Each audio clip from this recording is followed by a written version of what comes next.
Hey everyone, welcome back to another journey into the deepest mysteries of Westeros. Tonight we are going back thousands of years before Aegon ever dreamed of conquest, to a time when ancient powers stirred in the shadows and knowledge itself could kill. Before we begin this epic adventure, take a moment to hit that like button if you are ready to uncover secrets that have been buried for millennia, and don't forget to subscribe for more explorations into the hidden corners of George R.R. Martin's world. Drop a comment and let me know what part of the world you are listening from tonight. I love seeing our global community come together for these stories. Now get comfortable. Maybe dim those lights, settle into your favorite spot, and prepare yourself for a tale that will change everything you thought you knew about the history of Westeros. Picture this. The flickering candlelight dances across ancient stone walls deep beneath the citadel in Old Town. The air is thick with the smell of parchment and fear. A young maester lies dead on the cold floor, his fingers still clutching a scroll that smolders with unnatural fire. His eyes are wide with terror, but also with the terrible knowledge of what he had just read. 3 prophecies, 3 bloodlines, one horrifying truth that connects them all. The first prophecy speaks of ice, whispering of a crown that will find its rightful heir when winter comes again. The second burns with fire, promising that dragon blood will wake sleepers who have rested in stone for centuries. But it is the third prophecy that chills the very soul, speaking of shadows and a king who casts no reflection, who will rise to rule over all the realms of men. These are not mere words on parchment. These are warnings carved in Valyrian steel and sealed with blood magic so powerful that they kill anyone who dares to read them. Anyone, that is, except for those who carry the blood of 3 ancient houses, 3 bloodlines that have been connected by fate and prophecy since before the Long Night itself. But here is what the dead maester discovered in his final moments. These prophecies are not predictions of what might come to pass. They are instructions, a countdown. A ritual that has been in motion for 8,000 years, orchestrated by something that should have died with the Bloodstone Emperor, but instead has been waiting, planning, weaving its web across centuries. And now, just 2 years before Aegon Targaryen will land on the shores of Westeros with his 3 dragons, that ancient plan is finally ready to unfold. The question is not whether these prophecies will come to pass. The question is whether anyone will survive when they do. Our story begins now. In the ancient chronicles of Westeros, long before the first dragon cast its shadow upon these shores, there lived a young scholar whose name would be whispered in the darkest corners of the citadel for generations to come.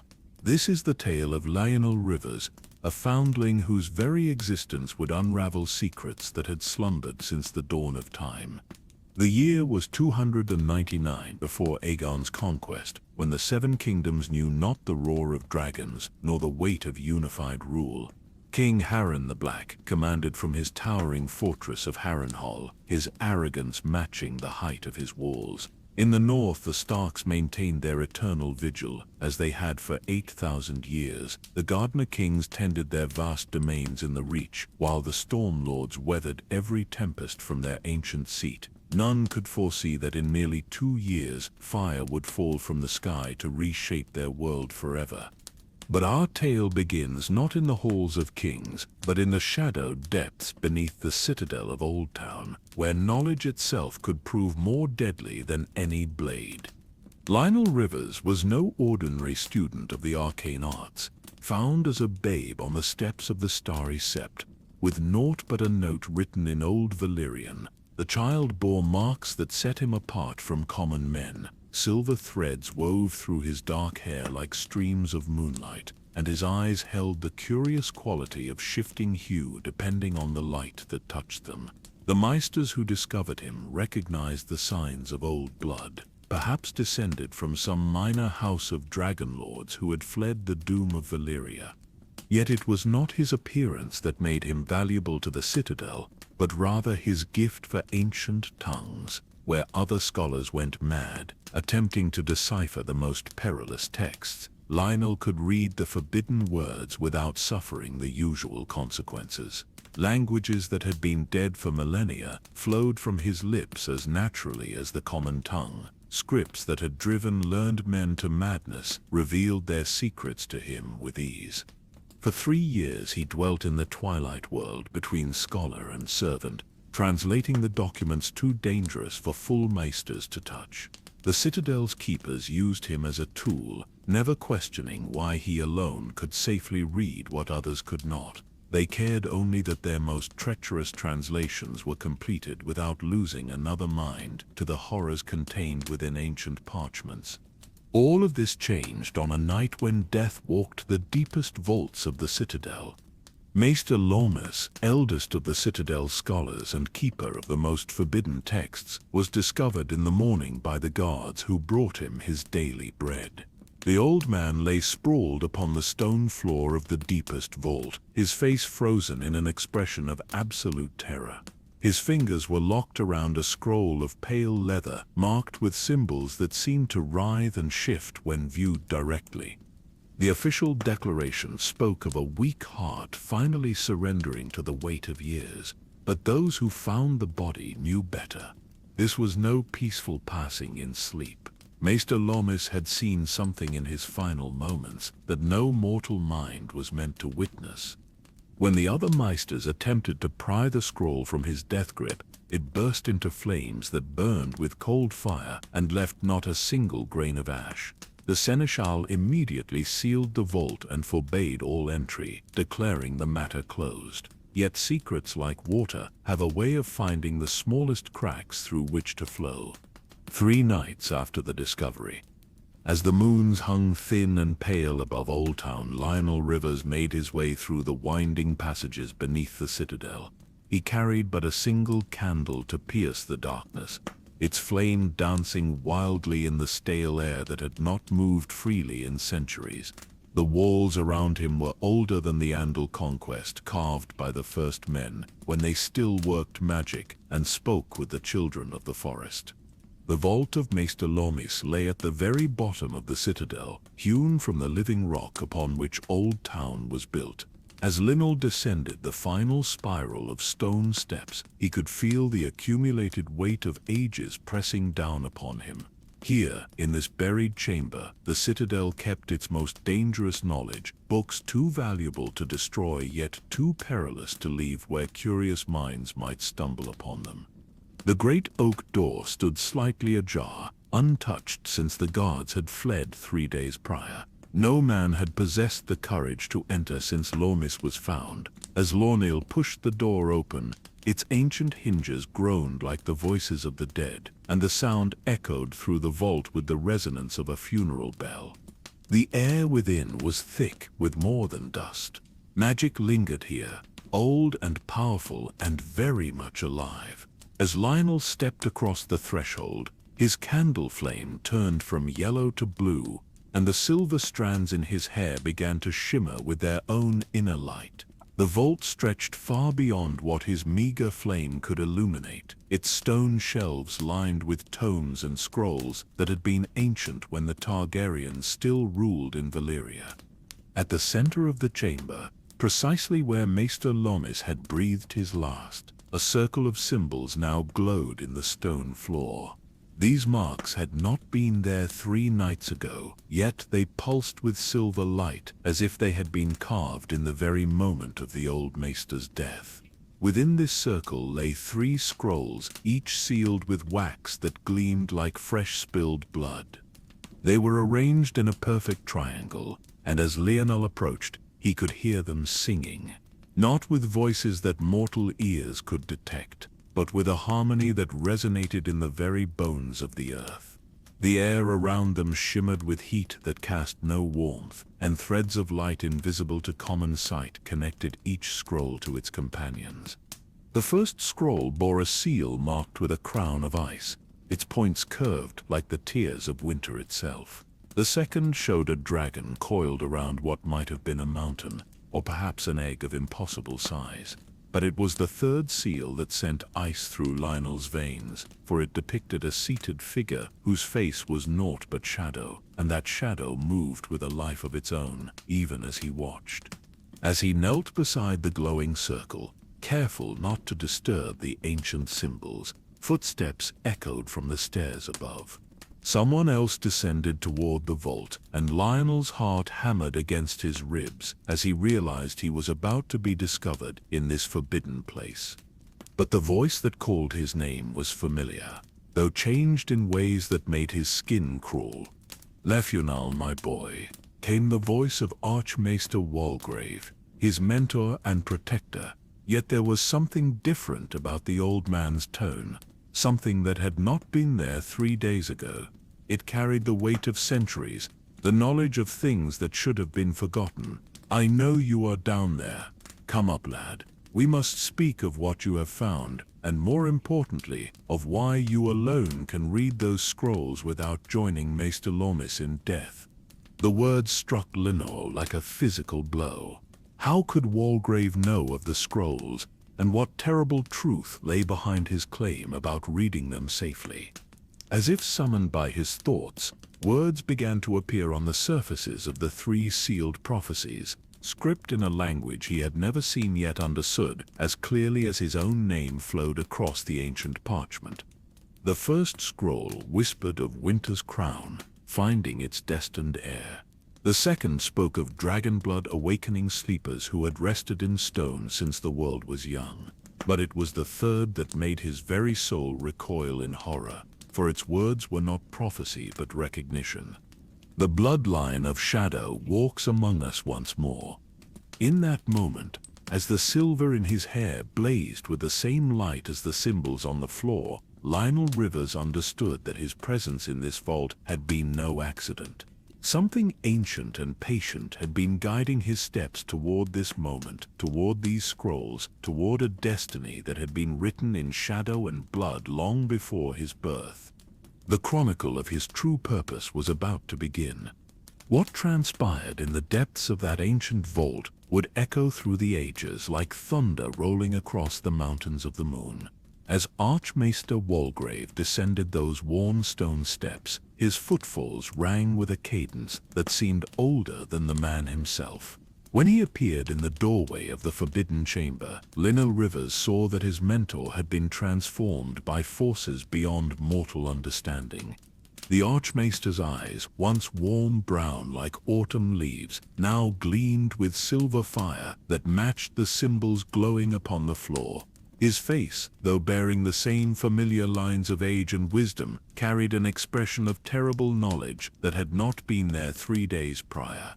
When he spoke, his voice carried harmonics that seemed to resonate from the very stones of the citadel itself. "You have found them at last," Walgrave said, his gaze fixed upon the 3 sealed scrolls. "Though perhaps it would be more accurate to say that they have found you. These prophecies have been waiting 8,000 years for one who could read them without perishing, as poor Lormis discovered to his eternal regret." The old maester moved with fluid grace that belied his years, stepping carefully around the glowing circle without disturbing its ancient power. As he drew near, the silver threads in Lionel's hair responded to his presence, rising and swaying like seaweed in an ocean current.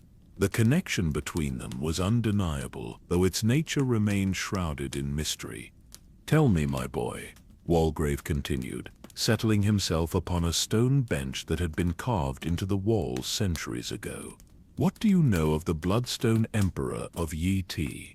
Lionel's mind raced through the fragments of Eastern lore he had encountered in his translations.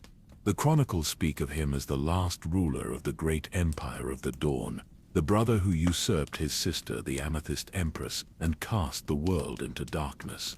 His reign brought about the Long Night, though the texts disagree on whether this was by design or divine punishment. A smile crossed Walgrave's weathered features, but it was not the gentle expression Laurel remembered from their previous encounters.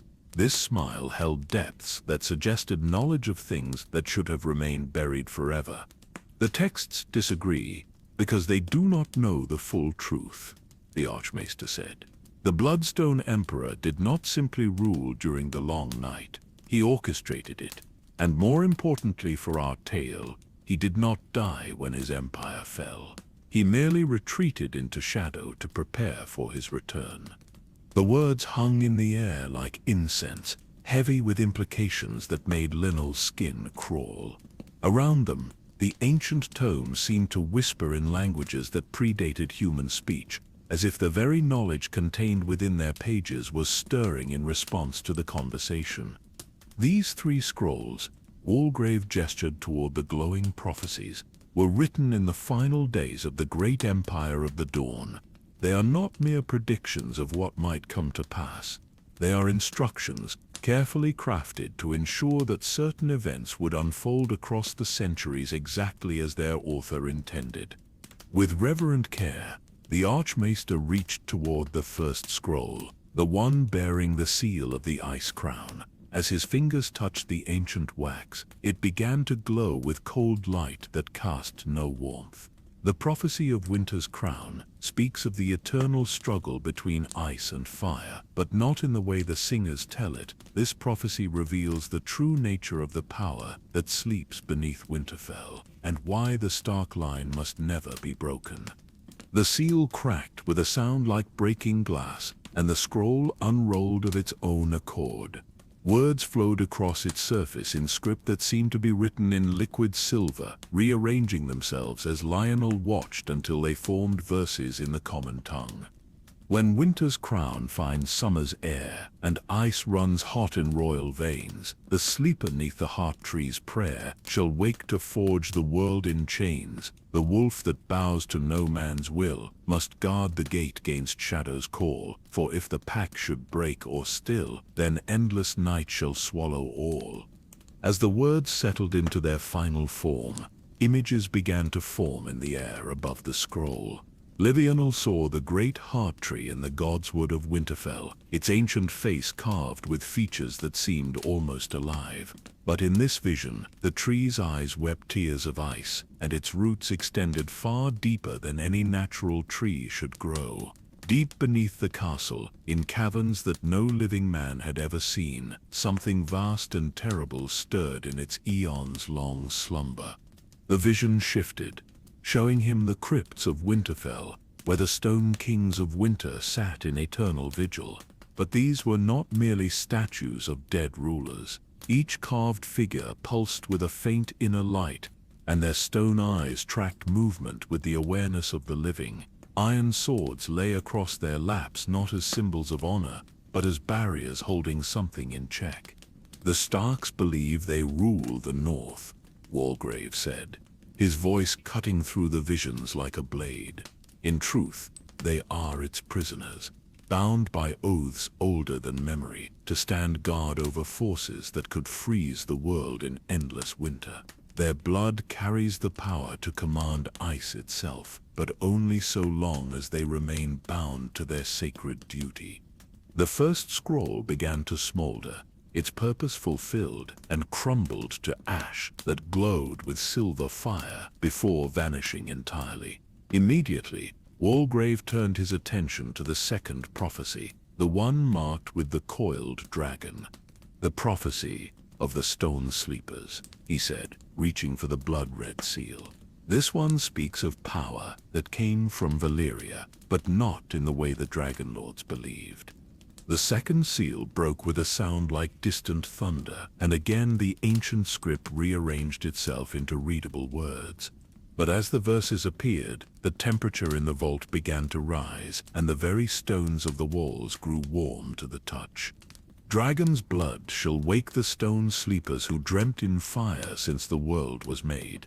When the last of the 40 burns in funeral pyre, the first of the new shall be born from flame. In towers black where shadows dance, the guardians wake from deathless sleep to serve the one whose inheritance spans from deepest hell to heaven's peak." The images that rose from this scroll were even more disturbing than the first.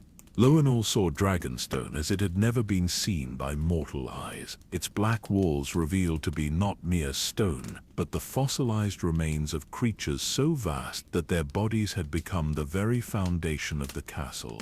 Within the walls, chambers stretched far deeper than the architects had ever planned, carved from the bones and shells of ancient beings that had slumbered since the dawn of time.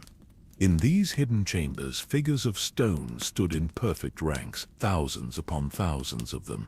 They were not statues, but the preserved forms of the first dragon lords, transformed by forces beyond understanding into guardians that could be awakened when the time was right. Their eyes were closed, but flames flickered behind their stone eyelids, waiting for the command that would restore them to terrible life. The vision expanded, showing him similar hidden chambers beneath Driftmark, where the Valyrians had unwittingly built their seat above another army of stone sleepers. On Claw Isle, beneath the modest keep of House Celtigar, more guardians waited in their endless vigil. Every seat of Valyrian blood in Westeros sat atop forces that could reshape the world. The Dragon Lords who came to Westeros before the Doom were not merely seeking new lands, Walgrave explained as the second scroll dissolved into glowing embers. They were positioning themselves as the vanguard of an invasion that has been planned for centuries. When the time comes for the Bloodstone Emperor's return, these stone sleepers will be his army. The implications of this revelation struck Lionel like a physical blow. Every castle of Valyrian origin, every bloodline that traced its roots to the Freehold, all of it was part of a grand design that spanned millennia.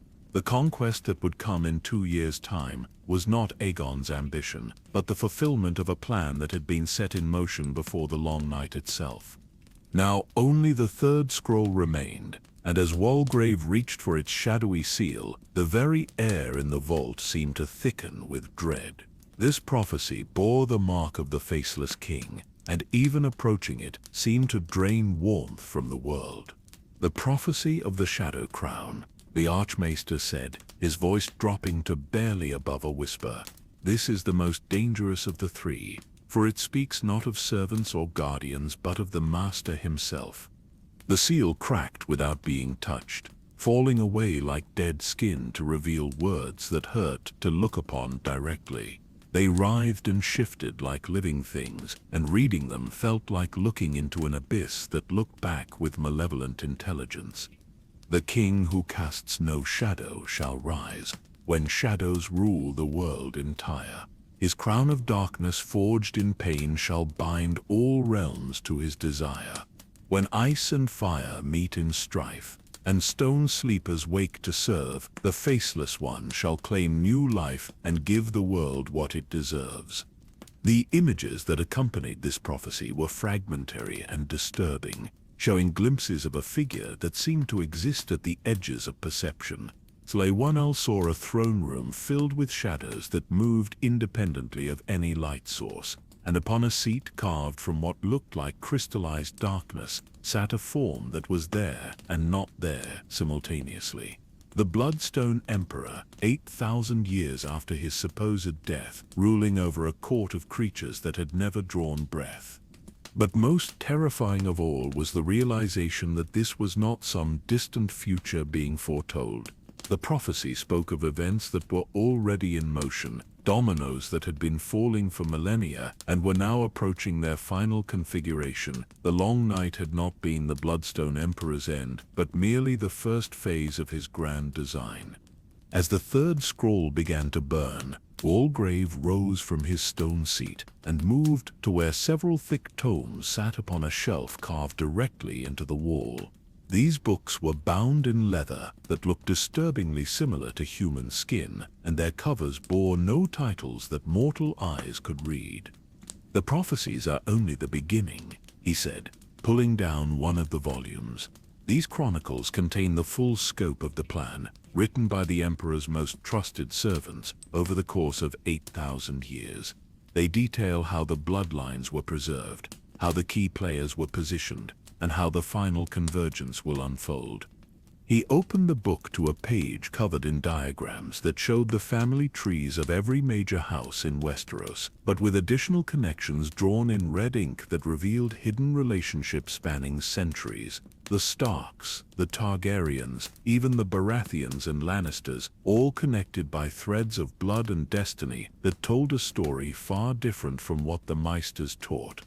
Look here, Walgrave pointed to a section that focused on the Targaryen lineage. Aegon the Conqueror believes he dreams of conquest, but his visions come from a source far older than Valyrian prophecy. The Bloodstone Emperor has been whispering in his bloodline's dreams for decades, guiding him toward the moment when he will bring his dragons to Westeros and unite the Seven Kingdoms under a single crown. Talornol stared at the genealogies with growing horror as he began to understand the scope of what he was seeing. But why unite the kingdoms? What purpose does it serve? The Archmaester's smile returned, colder than winter wind, because a divided land cannot be properly harvested. The Emperor requires not just conquest, but unity under his chosen avatar. When Aegon sits the Iron Throne, he will unknowingly become the vessel through which the Bloodstone Emperor will finally return to the world of the living. The chamber fell silent, except for the whispered conversations of ancient tomes and the distant dripping of water through stone. Lionel felt the weight of terrible knowledge settling upon his shoulders like a cloak made of lead. Everything he had believed about the world, about history, about the nature of power itself, was crumbling around him. "But why tell me this?" he asked, his voice barely audible in the oppressive atmosphere of the vault. "What role am I meant to play in this grand design?" Walgrave closed the book and returned it to its place among its sinister companions. When he turned back to face Lionel, his silver eyes held depths that seemed to reflect the light of dying stars. "Because, my dear boy, you are not merely a scholar who happens to possess an unusual gift for languages. You are the descendant of the Emperor's own bloodline, placed here in the Citadel through careful manipulation spanning generations. Your ability to read the forbidden texts without dying is not an accident of birth, but proof of your heritage." The words hit Lionel like a hammer blow to the chest. The silver strands in his hair began to glow brighter, responding to the revelation of his true nature. Around them, the symbols carved into the floor pulsed in rhythm with his heartbeat, as if the vault itself recognized him as its rightful heir. "You are the Shadow Prince, the heir chosen to carry the Bloodstone Emperor's essence when the time comes for his return. Your entire life has been preparation for the moment when you will become the vessel for his resurrection." As the full implications of his destiny became clear, Lionel felt something stirring deep within his mind. A presence that had always been there, waiting patiently for the moment when it could fully emerge. Ancient memories that were not his own began to surface, showing him visions of the great empire of the dawn in its final days, of the long night falling across the world like a curtain of shadow, of 8,000 years of careful planning, finally approaching fruition. The chronicle of his true purpose had begun indeed, but it was a purpose far darker than any he could have imagined. The question that remained was whether any force in the world could stand against a plan that had been 8 millennia in the making. The revelation of his true heritage struck Lionel Rivers like lightning from a clear sky, but before he could fully comprehend the magnitude of what Archmaester Walgrave had revealed, the very foundations of the citadel began to tremble. A sound echoed through the ancient stones, a low thrumming that seemed to come from everywhere and nowhere at once. It was not quite music, not quite speech, but something that bypassed the ears entirely and spoke directly to the soul. Walgrave's expression shifted from the satisfaction of a teacher whose lesson had been well received to the sharp alertness of a predator sensing danger. His silver eyes darted toward the vault's entrance, and for the first time since his transformation, uncertainty flickered across his features. "They have found us," he whispered, his voice carrying a note of genuine fear that chilled Lilina's blood. "The faceless men of Braavos have been hunting these prophecies for decades, and our awakening of their power has drawn them like moths to flame." The thrumming sound grew stronger, and with it came a sensation that made Lionel's skin crawl. It felt as though the very air was being drained of warmth and light, replaced by something that existed in the spaces between heartbeats. Shadows began to move independently of their sources, flowing across the walls like liquid darkness seeking cracks through which to pour. But why would the faceless men hunt the prophecies? Lionel asked, even as he instinctively backed away from the approaching darkness. Are they not servants of death? Surely they would welcome the return of the long night. Walgrave was already moving, gathering certain tomes from their shelves with practiced efficiency. His movements held the urgency of a man who had prepared for this moment, but hoped it would never come. You misunderstand their nature, young prince.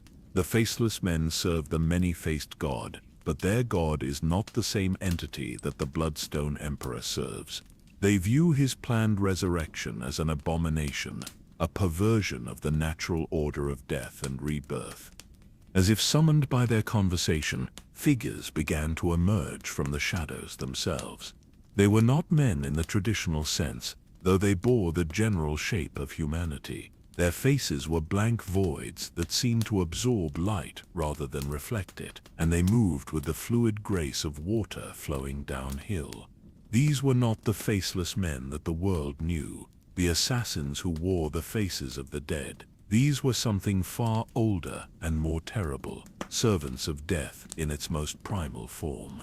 The lead figure raised what might have been a hand, and when it spoke, its voice was the sound of wind through graveyards, of earth falling on coffin lids, of the final breath leaving mortal lungs. The Shadow Prince must not be allowed to fulfill his purpose.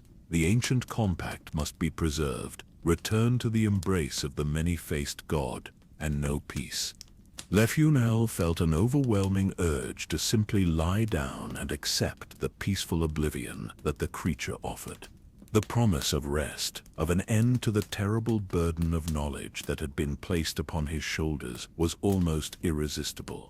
But before he could succumb to the deathly lure, Walgrave stepped between him and the approaching figures. "You have no power here," the Archmaester declared, and his voice carried harmonics that made the very stones of the vault resonate in response.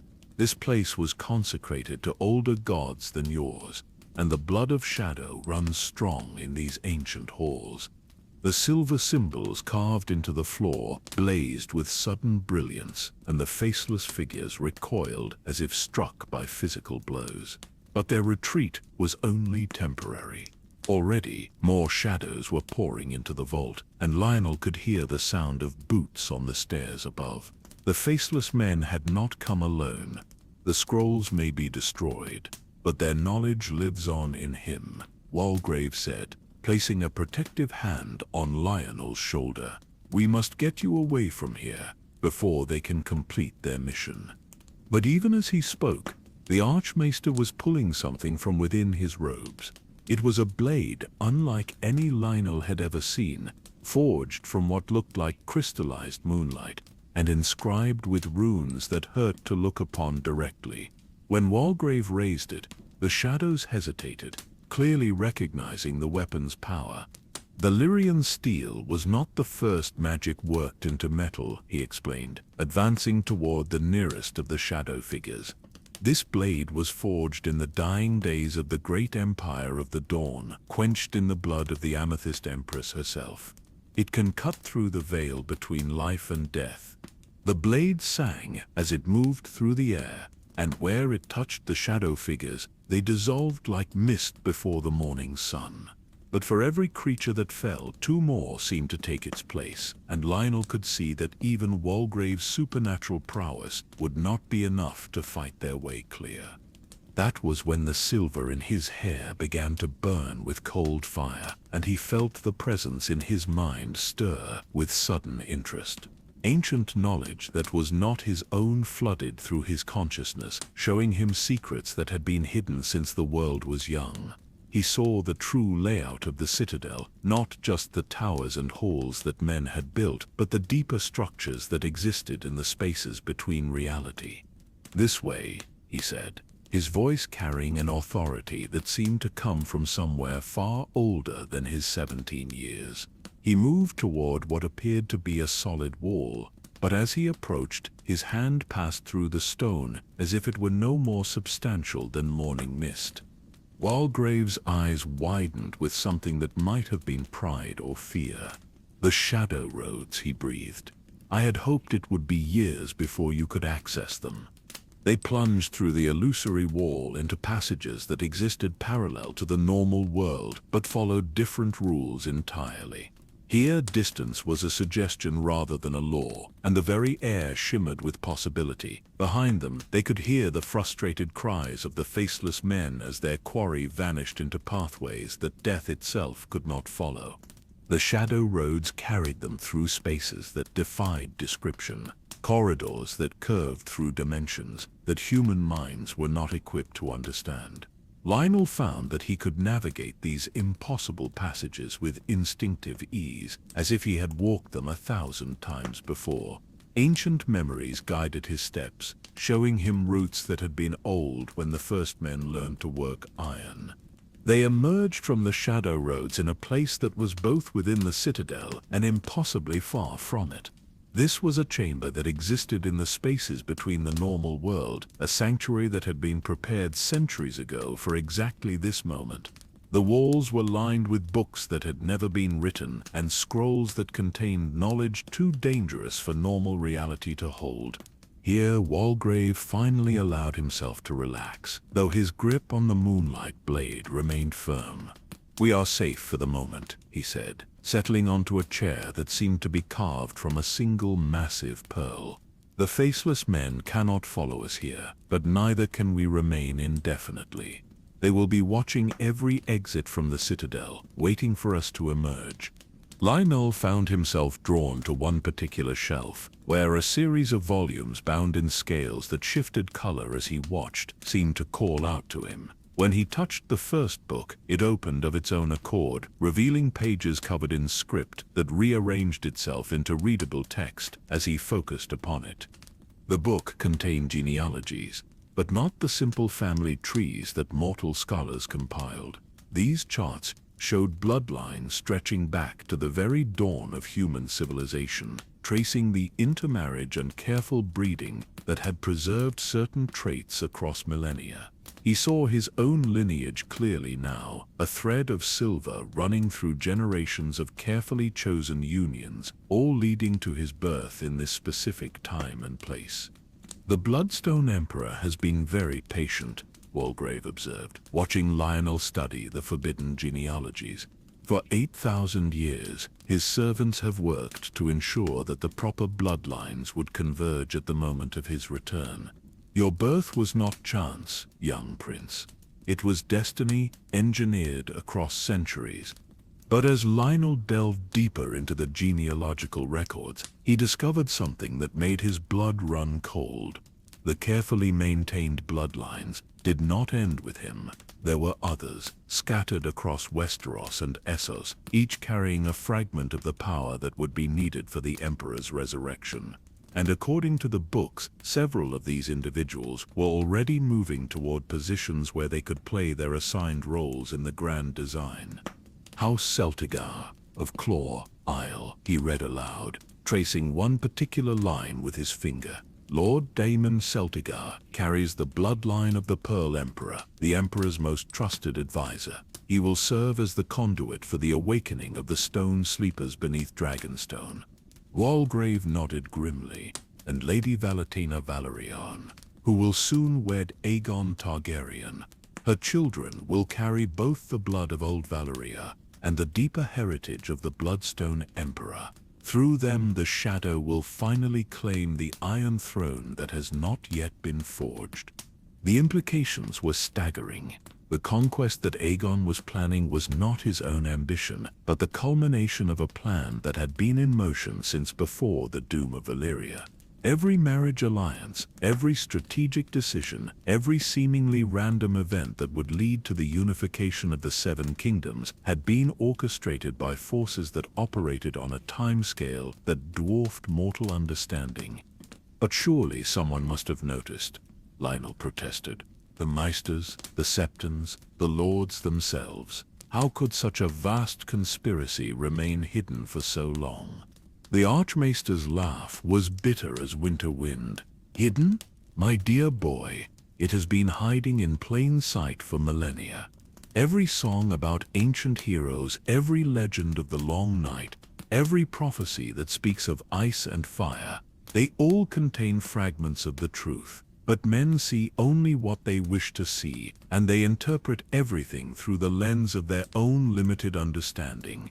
He gestured toward another section of the impossible library, where maps covered in moving lights showed the current positions of key players across the known world. Look there. Aegon Targaryen preparing his invasion fleet on Dragonstone, believing he acts from his own will. There, Brandon Stark riding south from Winterfell, thinking he goes to his wedding but actually fulfilling a prophecy written before his house was founded. And here, the young Robert Baratheon preparing to claim his lordship, unaware that his bloodline carries the heritage of the Storm Kings who once made pacts with powers beyond mortal ken. Each moving light on the map represented a person whose actions had been predetermined by forces they could not perceive. They were all puppets dancing to music they could not hear, playing out roles in a drama whose scope encompassed the entire known world.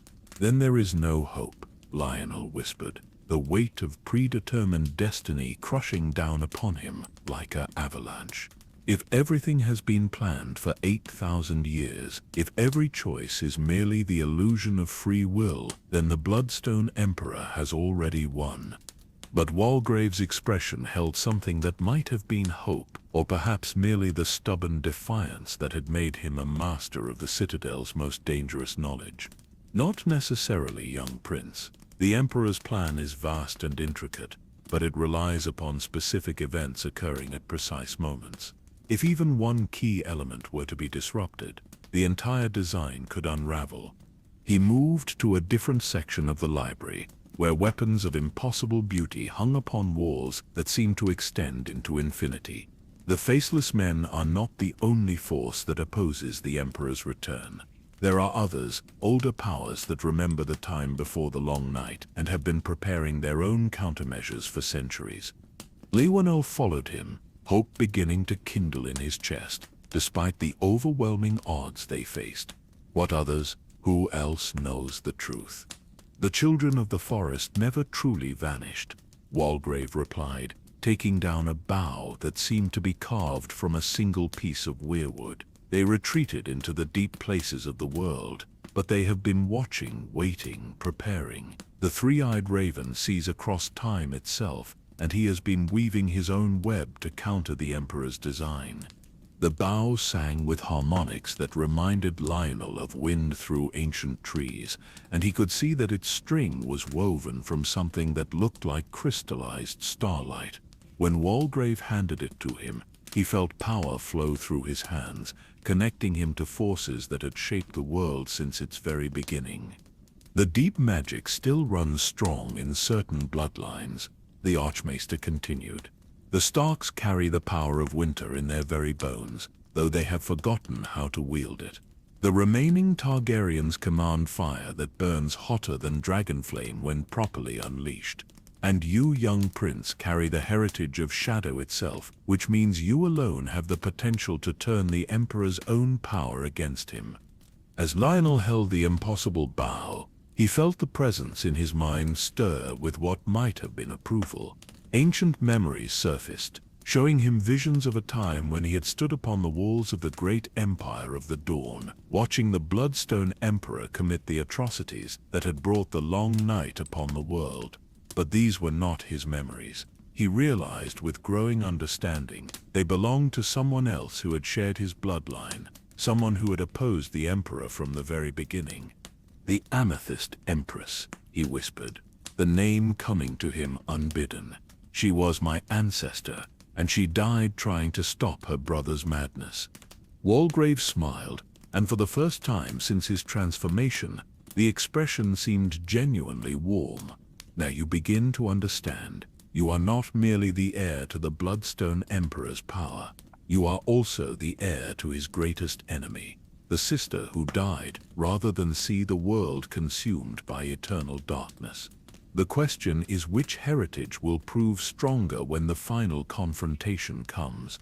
The weight of dual destiny settled upon Lionel's shoulders, but somehow it felt lighter than the burden of predetermined fate. If he carried the blood of both Emperor and Empress, if the power of shadow could be turned against its own source, then perhaps there was hope after all.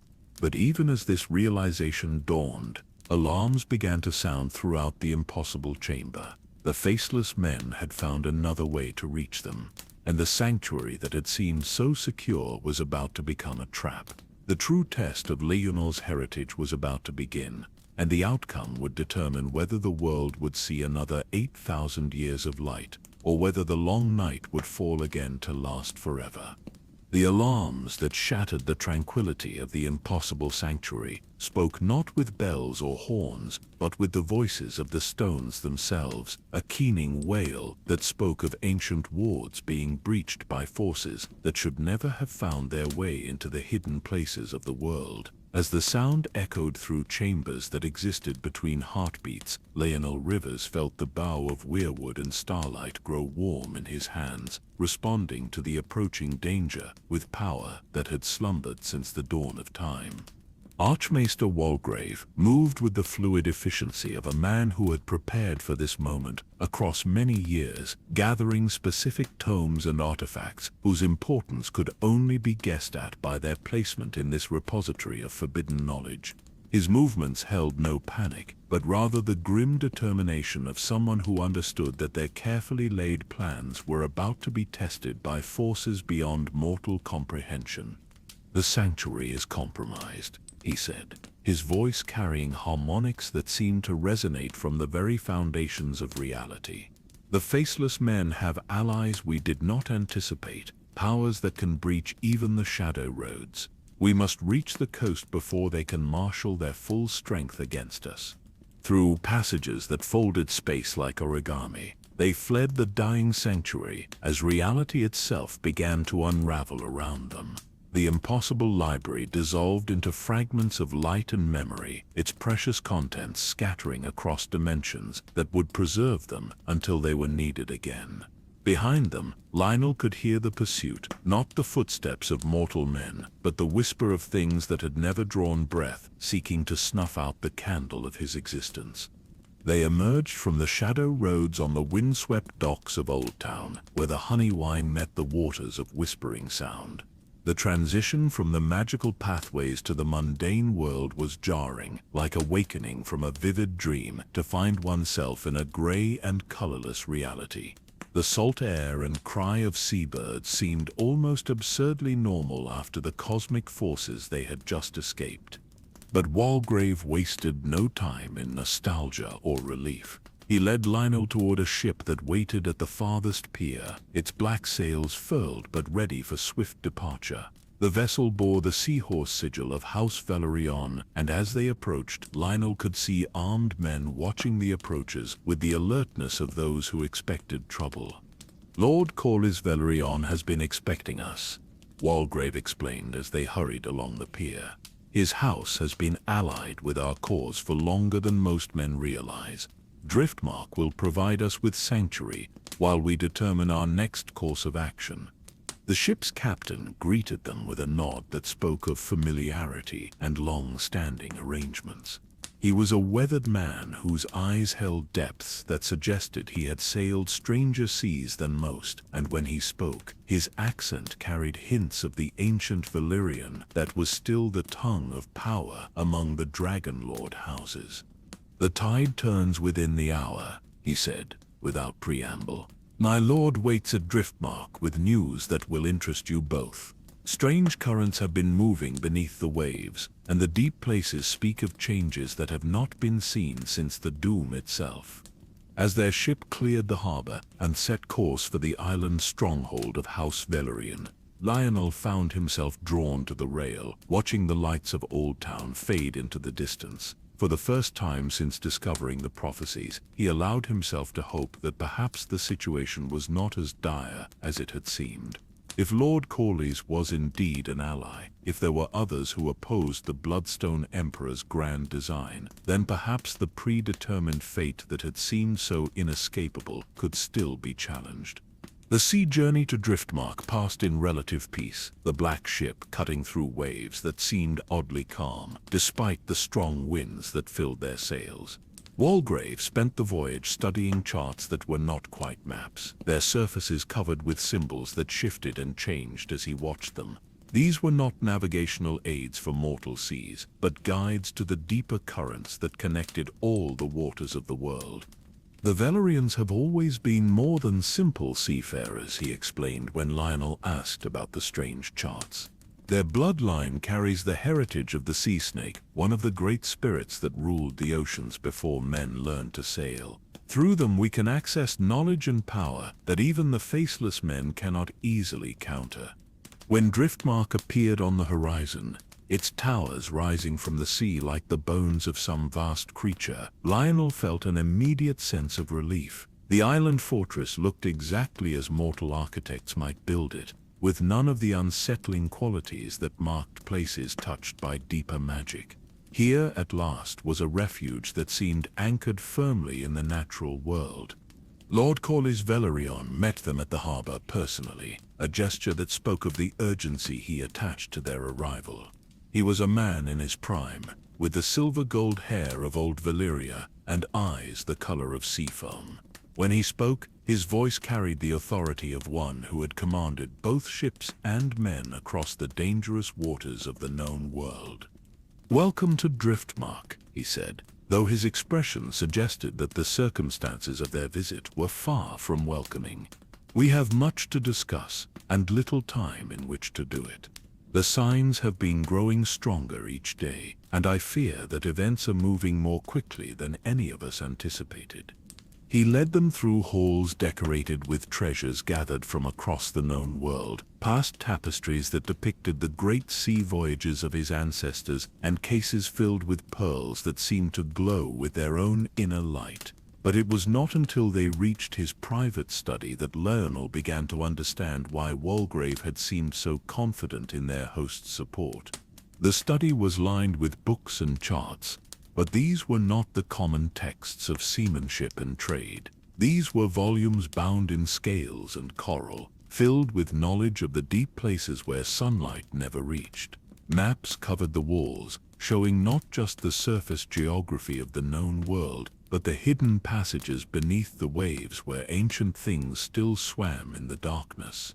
"The prophecies have awakened," Corlys said without preamble, gesturing toward a table where several objects lay arranged in a careful pattern. 3 nights ago, every piece of dragonglass in my possession began to sing, and the pearls that my ancestors gathered from the deepest trenches have been glowing with cold fire." Lekeno looked at the objects on the table and felt his heart sink. They were clearly ancient artifacts, but they seemed almost mundane compared to the cosmic forces he had witnessed in the Citadel's hidden chambers. After the impossible library and the shadow roads, these pearls and fragments of volcanic glass looked like the toys of children playing at magic. "I know they seem insignificant," Corlys continued, apparently reading the doubt in Lionel's expression, "but these artifacts have been in my family for centuries, passed down from the time when we first came to Westeros. They are not merely decorative. They are keys, designed to unlock specific aspects of the power that sleeps beneath the waves." As if to demonstrate his point, he touched one of the glowing pearls, and immediately the room filled with the sound of distant singing. It was not quite human voices, but something that might once have been human before the sea changed it into something else entirely. The melody was hauntingly beautiful, but it carried undertones that spoke of depths where pressure would crush mortal bones and darkness reigned eternal. "The deep ones have been stirring," Corlys explained, as the singing faded. "My family has maintained contact with them for generations, trading knowledge and favors in exchange for safe passage through their domain. They bring word that something vast is awakening in the deepest trenches, something that has slept since the long night itself." Walgrave leaned forward with interest that was carefully controlled but unmistakable. What manner of something? Can they be more specific about its nature? The Valyrian lord's expression grew troubled. They speak of stone that breathes and dreams that leak into the waking world. They say that the boundary between sleeping and waking is growing thin, and that soon the dreamer may open its eyes. For a moment, Lionel felt a surge of relief. This sounded like the sort of ancient mystery that scholars love to debate, but which had little bearing on the immediate dangers they faced. Perhaps the prophecies were indeed nothing more than elaborate political tools, as he had briefly hoped in the Citadel. Perhaps the Bloodstone Emperor was simply a legend that had grown in the telling, and the approaching convergence was merely the result of coincidental timing. But even as these comforting thoughts formed in his mind, he noticed something that made his blood run cold. The pearls on Corley's table were not glowing with steady light, as they had been when he first saw them. Instead, they were pulsing in a rhythm that he recognized with growing horror. It was the same rhythm as the symbols that had appeared on the vault floor, the same cadence as the ancient presence that stirred in the depths of his own mind. "Lord Corlys," he said carefully, trying to keep his voice steady, "how long have these artifacts been responding to the awakening of the prophecies?" The Valyrian lord smiled, but the expression did not reach his eyes. "Since the night you were born, young prince, they have been counting down the days until your arrival for 17 years. The words struck Lillian like a physical blow. This was not the sanctuary they had sought, but another carefully prepared stage in the grand design. The relief he had felt at finding allies who seemed to oppose the Emperor's plan crumbled like sand, replaced by the growing realization that they had walked directly into another trap. "You see," Corlys continued, his voice taking on harmonics that reminded Lionel uncomfortably of the sounds that had emanated from the impossible pearls, "the Deep Ones do not oppose the Bloodstone Emperor's return. They have been his most faithful servants since the beginning, waiting in the depths for the signal to rise and reclaim the surface world that was once theirs." Walgrave was already reaching for the moonlight blade, but before he could draw it, the very air in the study began to thicken like fog. Through the windows, Lionel could see that the sea around Driftmark was beginning to boil, and shapes that had never known sunlight were rising from trenches that descended beyond mortal comprehension.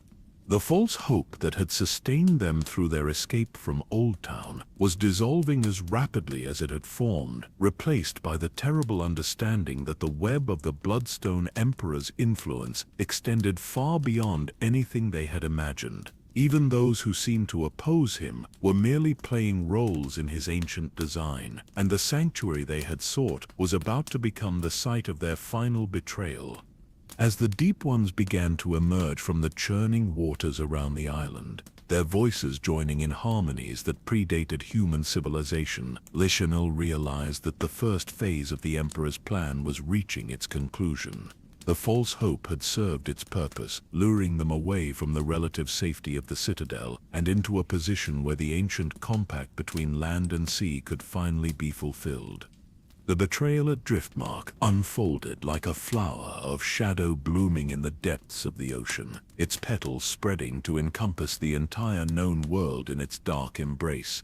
As Lord Corlys Velaryon revealed his true allegiance to the Bloodstone Emperor's ancient cause, the very foundations of the island fortress began to tremble with harmonics that spoke of powers rising from trenches where no mortal light had ever penetrated. Through the tall windows of the study, Lionel Rivers watched in fascination and horror as the sea around Driftmark transformed from the familiar blue-green of coastal waters to something altogether more ominous.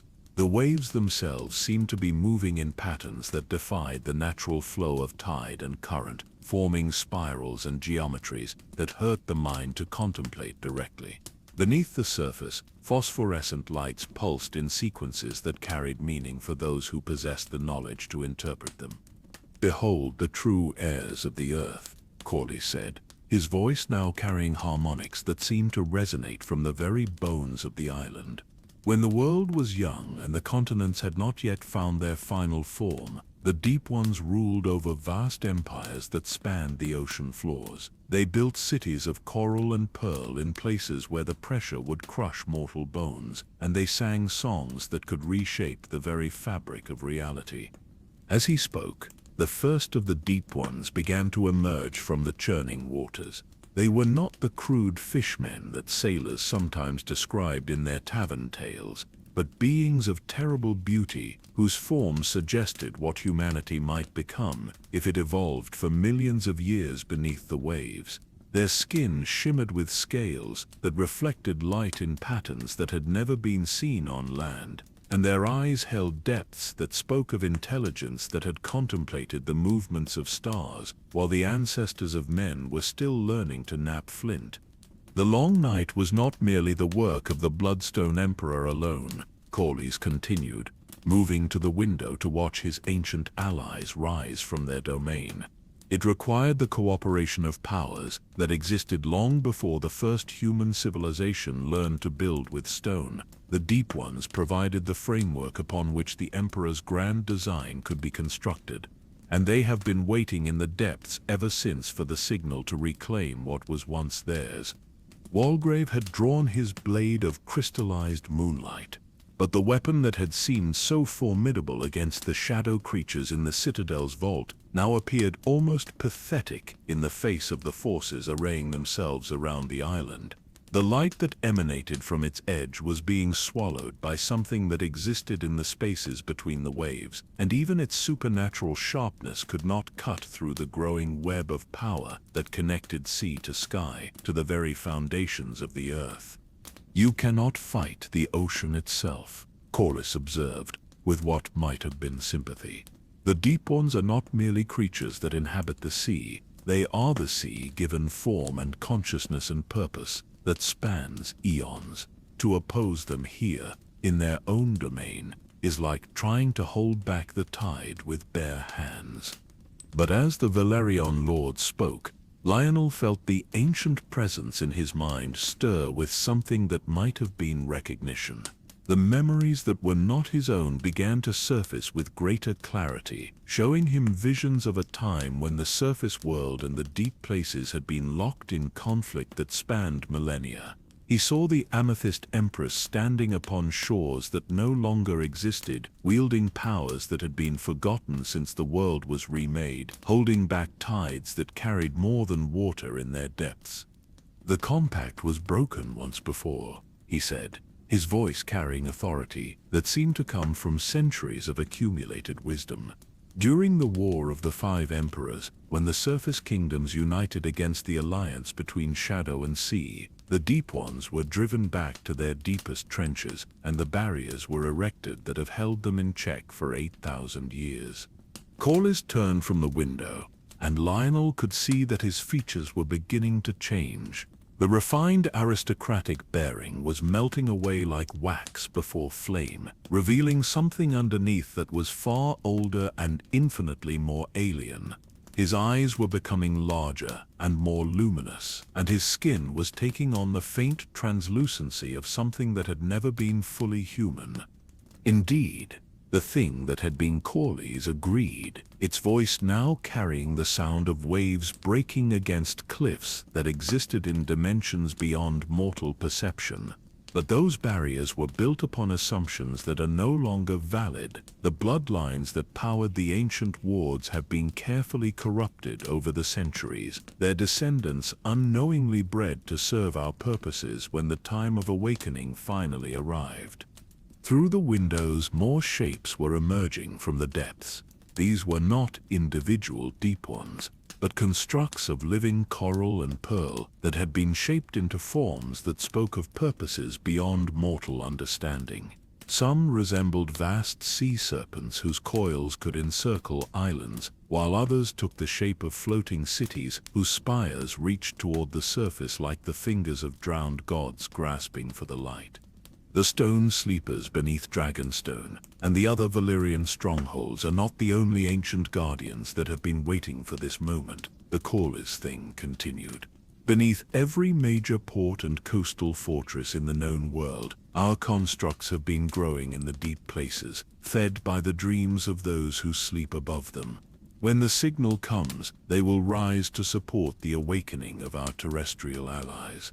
The implications were staggering. Every coastal city, every island fortress, every harbor that had been built upon the shores of the known world was sitting atop forces that could rise to devastate the surface realm when the proper moment arrived. The naval power that had made houses like Velaryon and Red Wine so influential was built upon foundations that had been compromised from the very beginning. But even as the scope of the conspiracy became clear, Lionel felt something else stirring in the depths of his inherited memory. The Amethyst Empress had faced similar odds, had stood against alliances that seemed impossible to defeat, and she had found ways to turn the enemy's own strengths against them.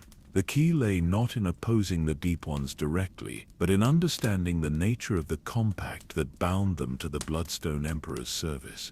The alliance between Shadow and Sea was forged through sacrifice, he said, speaking words that came from knowledge that predated his birth by millennia. The Emperor offered something precious to the Deep Ones in exchange for their service, something that they valued more than dominion over the surface world. If that offering could be reclaimed or its nature changed, the compact could be broken. The thing that wore Corlys's face smiled, but the expression was like sunlight filtering through fathoms of dark water. Clever boy, but you underestimate the nature of what was offered. The Bloodstone Emperor did not give the Deep Ones some trinket or treasure that could be stolen back.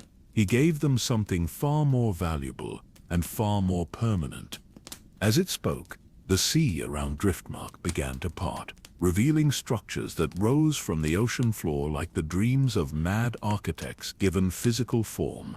These were not ruins left behind by some vanished civilization, but active cities whose inhabitants moved through their coral streets with purposes that had been 8,000 years in the planning.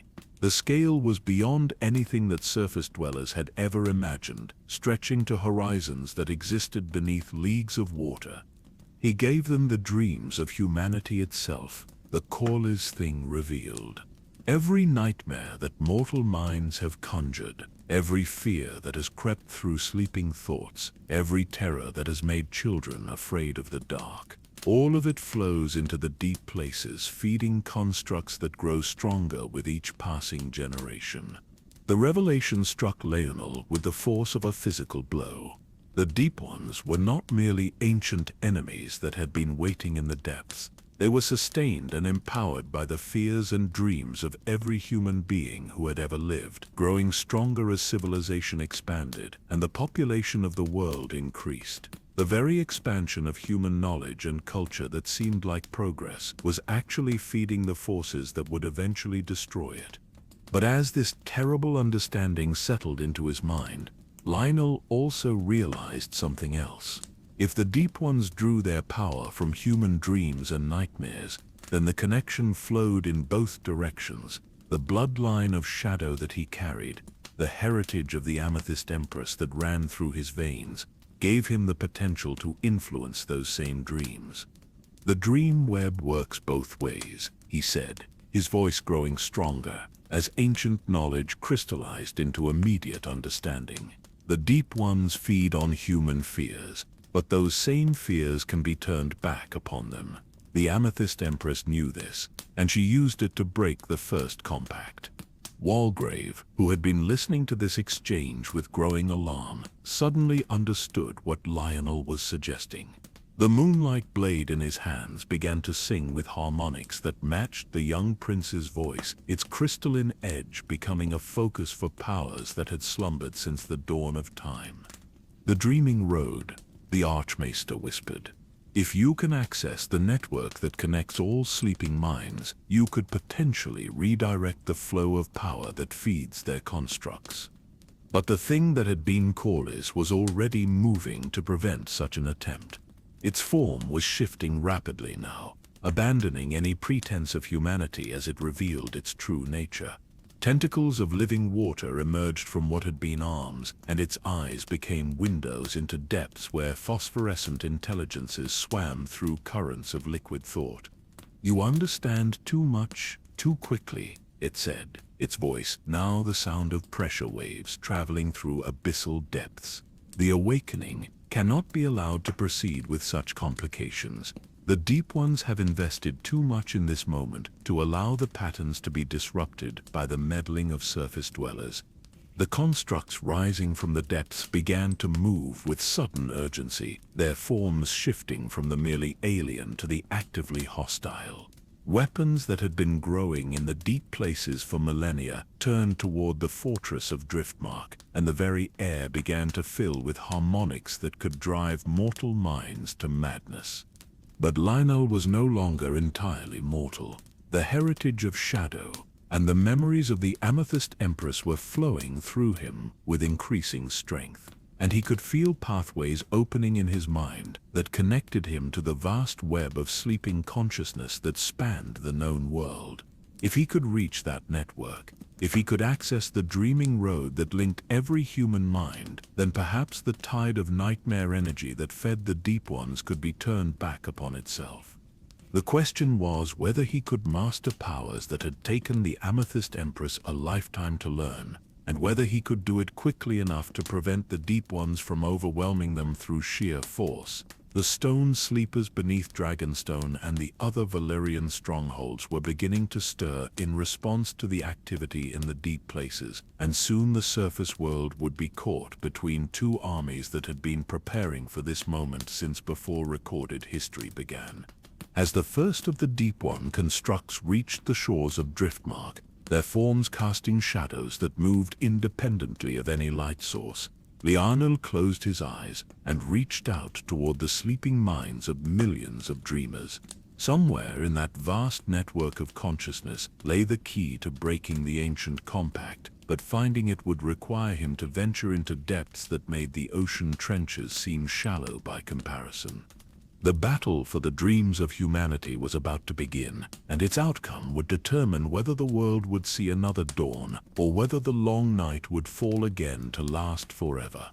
The dreaming road opened before Lionel Rivers like a vast constellation of silver threads stretching across the darkness between sleeping minds, each strand pulsing with the rhythm of hearts that beat in chambers, far from the chaos erupting around Driftmark.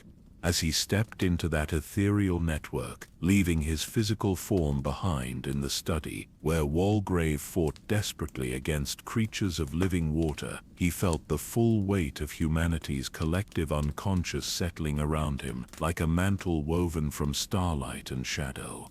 Here, in the space between thoughts and dreams, the true scope of the Bloodstone Emperor's design became visible in all its terrible majesty.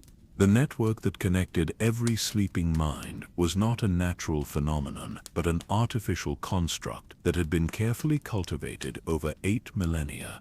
What should have been a chaotic web of individual dreams had been shaped into precise patterns, channels that directed the flow of nightmare energy toward specific destinations in the deep places of the world.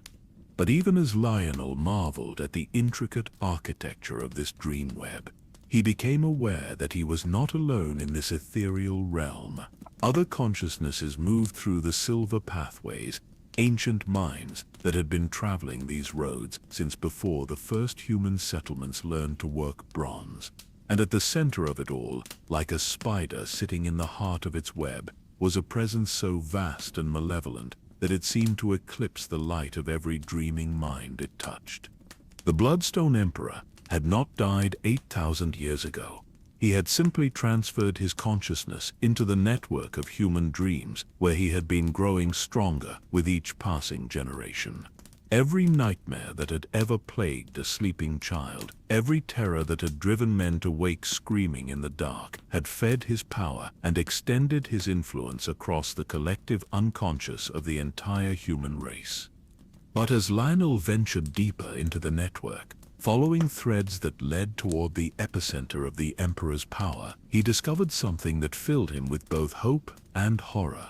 The Amethyst Empress had not simply died when her brother usurped her throne. Like him, she had found a way to preserve her consciousness within the dream web, and for 8,000 years she had been waging a silent war against her brother's influence, protecting certain dreamers from his corruption and slowly building a resistance network within the very system he had created.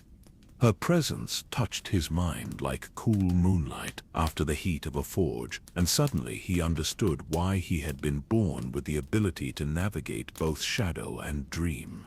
He was not merely the heir to one ancient bloodline, but the convergence point where two opposing forces would finally meet in battle.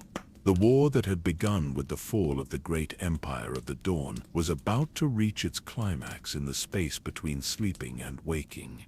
But even as this realization dawned, alarms began sounding through the dream web itself.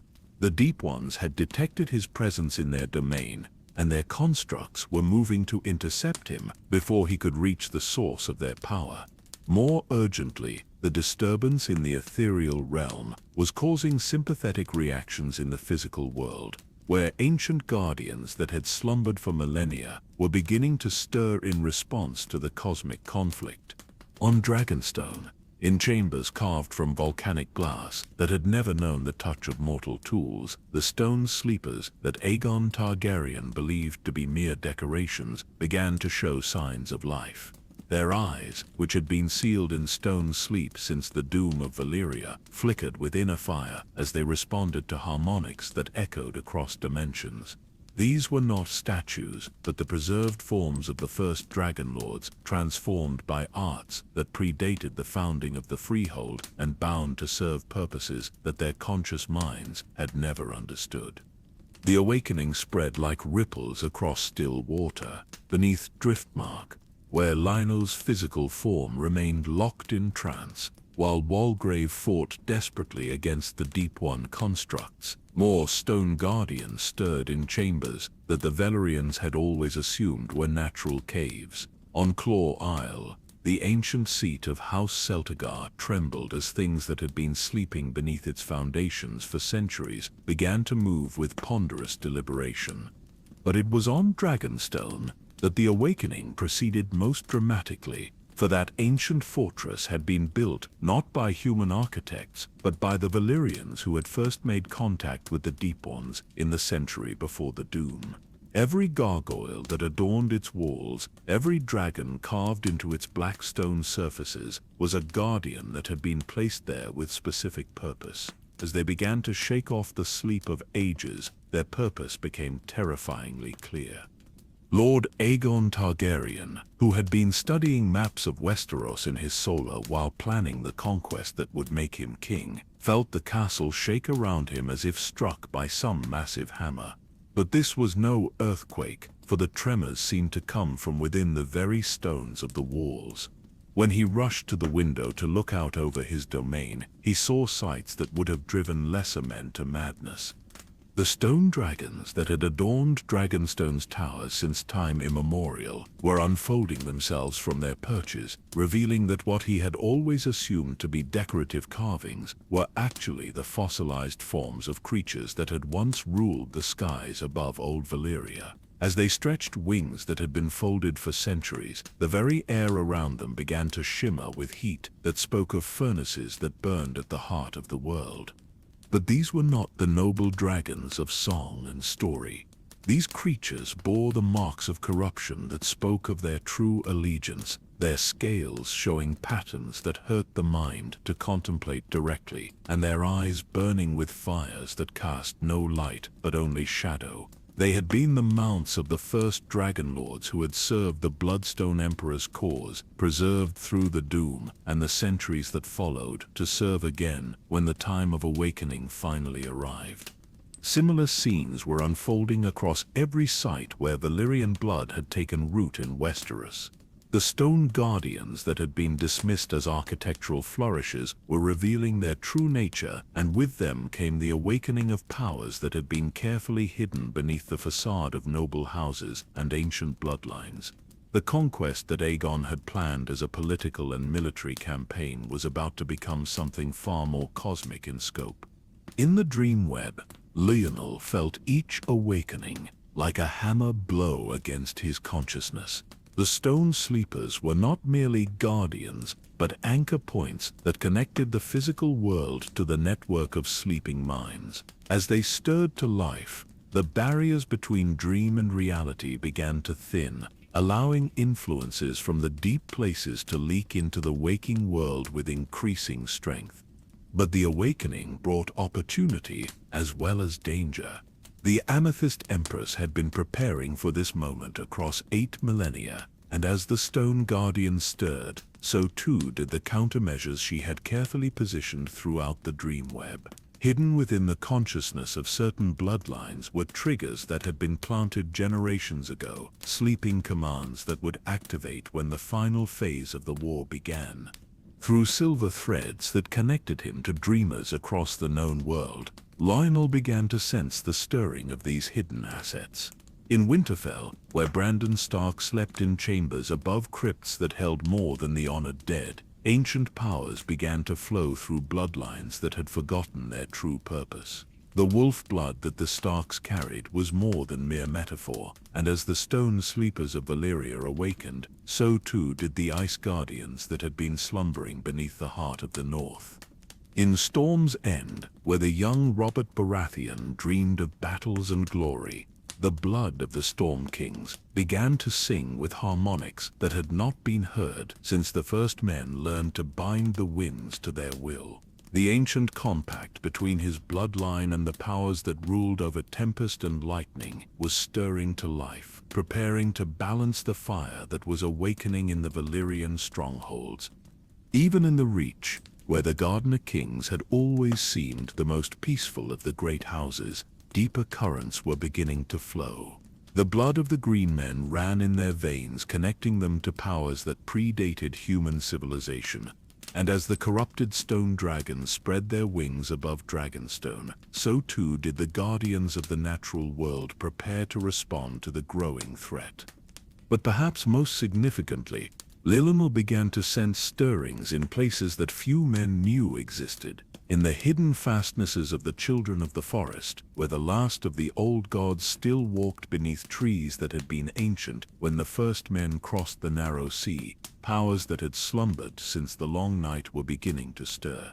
The three-eyed raven, whose consciousness spanned both time and space, was marshalling forces that had been held in reserve for 8,000 years. Through the dream web, Lionel could see the true scope of the conflict that was about to unfold. It would not be merely a battle between the Bloodstone Emperor and his enemies, but a war that would involve every power that had ever shaped the destiny of the known world. The ice of the far north would clash with the fire of the Valyrian remnants, while the deep places of the sea would send their servants against the green powers of the earth itself. And at the center of it all, the stone sleepers continued their awakening, their ancient forms serving as conduits through which forces beyond mortal comprehension could enter the physical world. The gargoyles of Dragonstone spread wings that cast shadows over lands that had never known such darkness, while beneath the castle, chambers that had been sealed since the doom began to echo with the sound of footsteps that belonged to creatures that should have remained in stone sleep forever. As Lionel felt the full weight of destiny settling upon his shoulders, he realized that the moment of choice was rapidly approaching.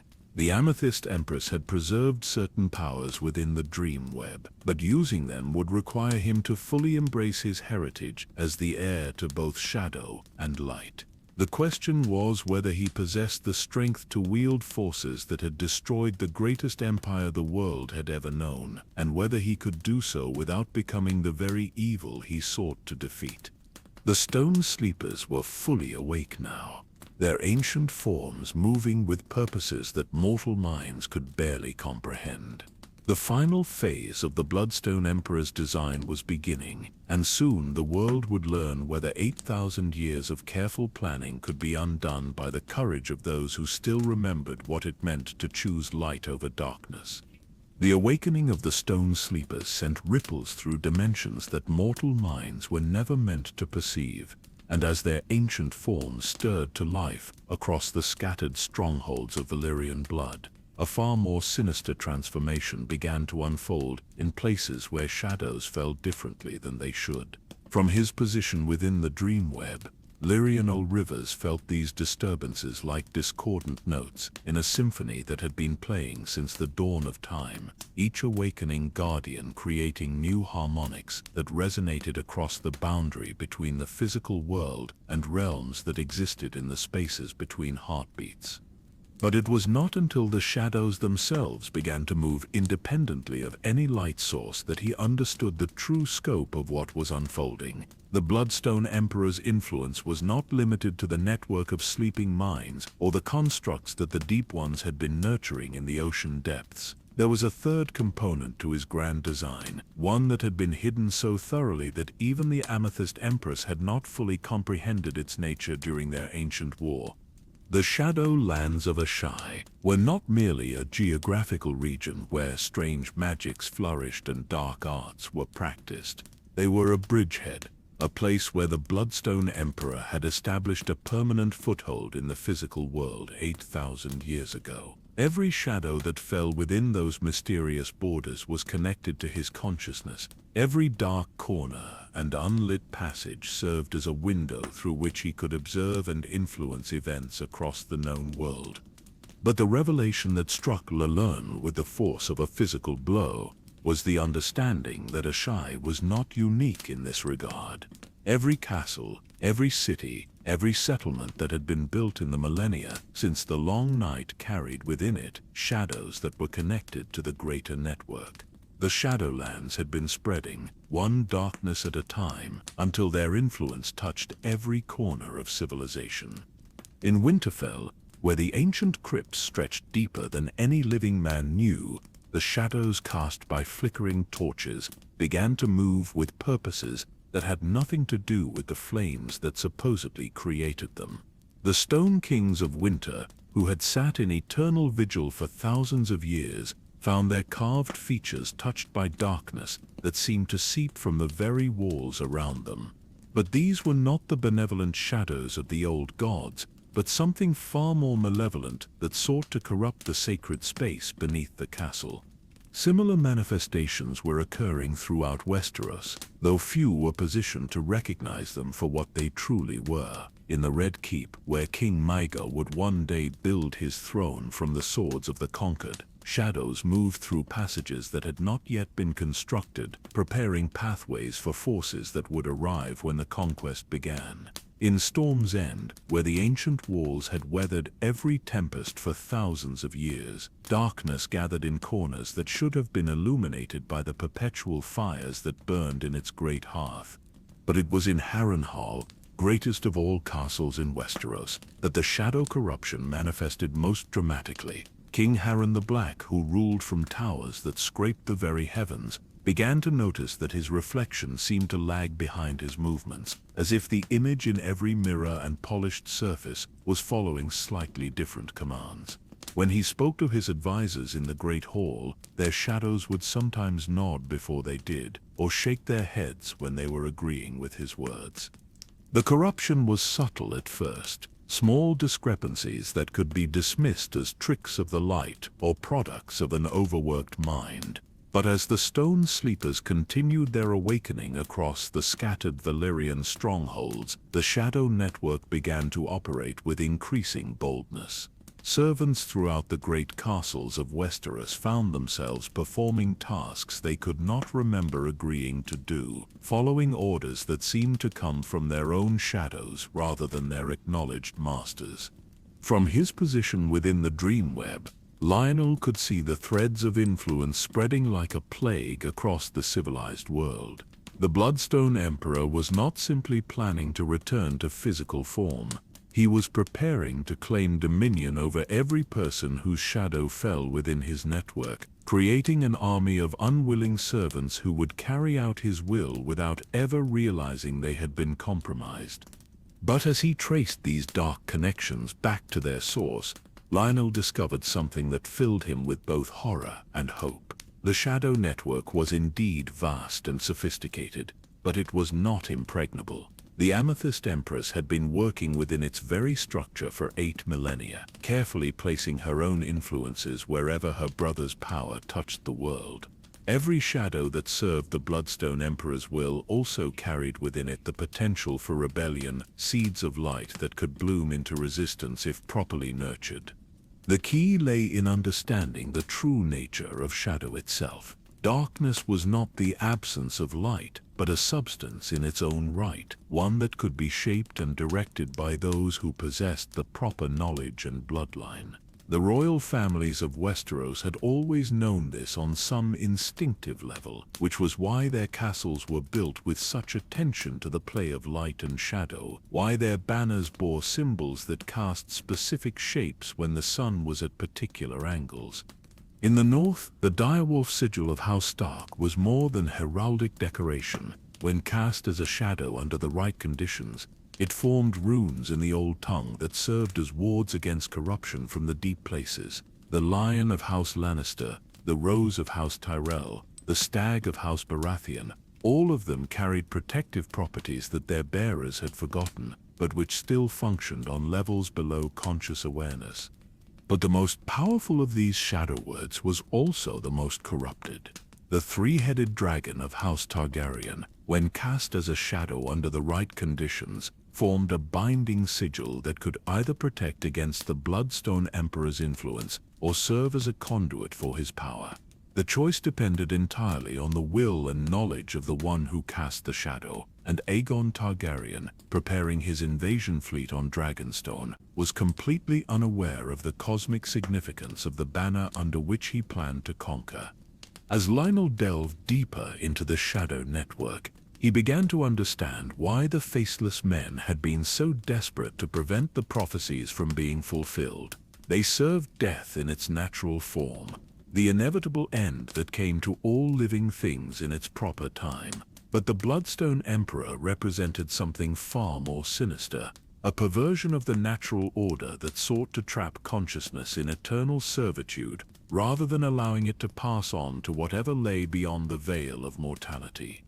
The Deep Ones, for all their alien nature, were at least comprehensible in their goals. They sought to reclaim dominion over a world that had once been theirs, to restore the ancient order when the seas ruled over the land. But the Shadow Network served no purpose beyond the gratification of its creator's will, turning every living being into an extension of the Bloodstone Emperor's consciousness without regard for the cosmic balance that governed existence itself.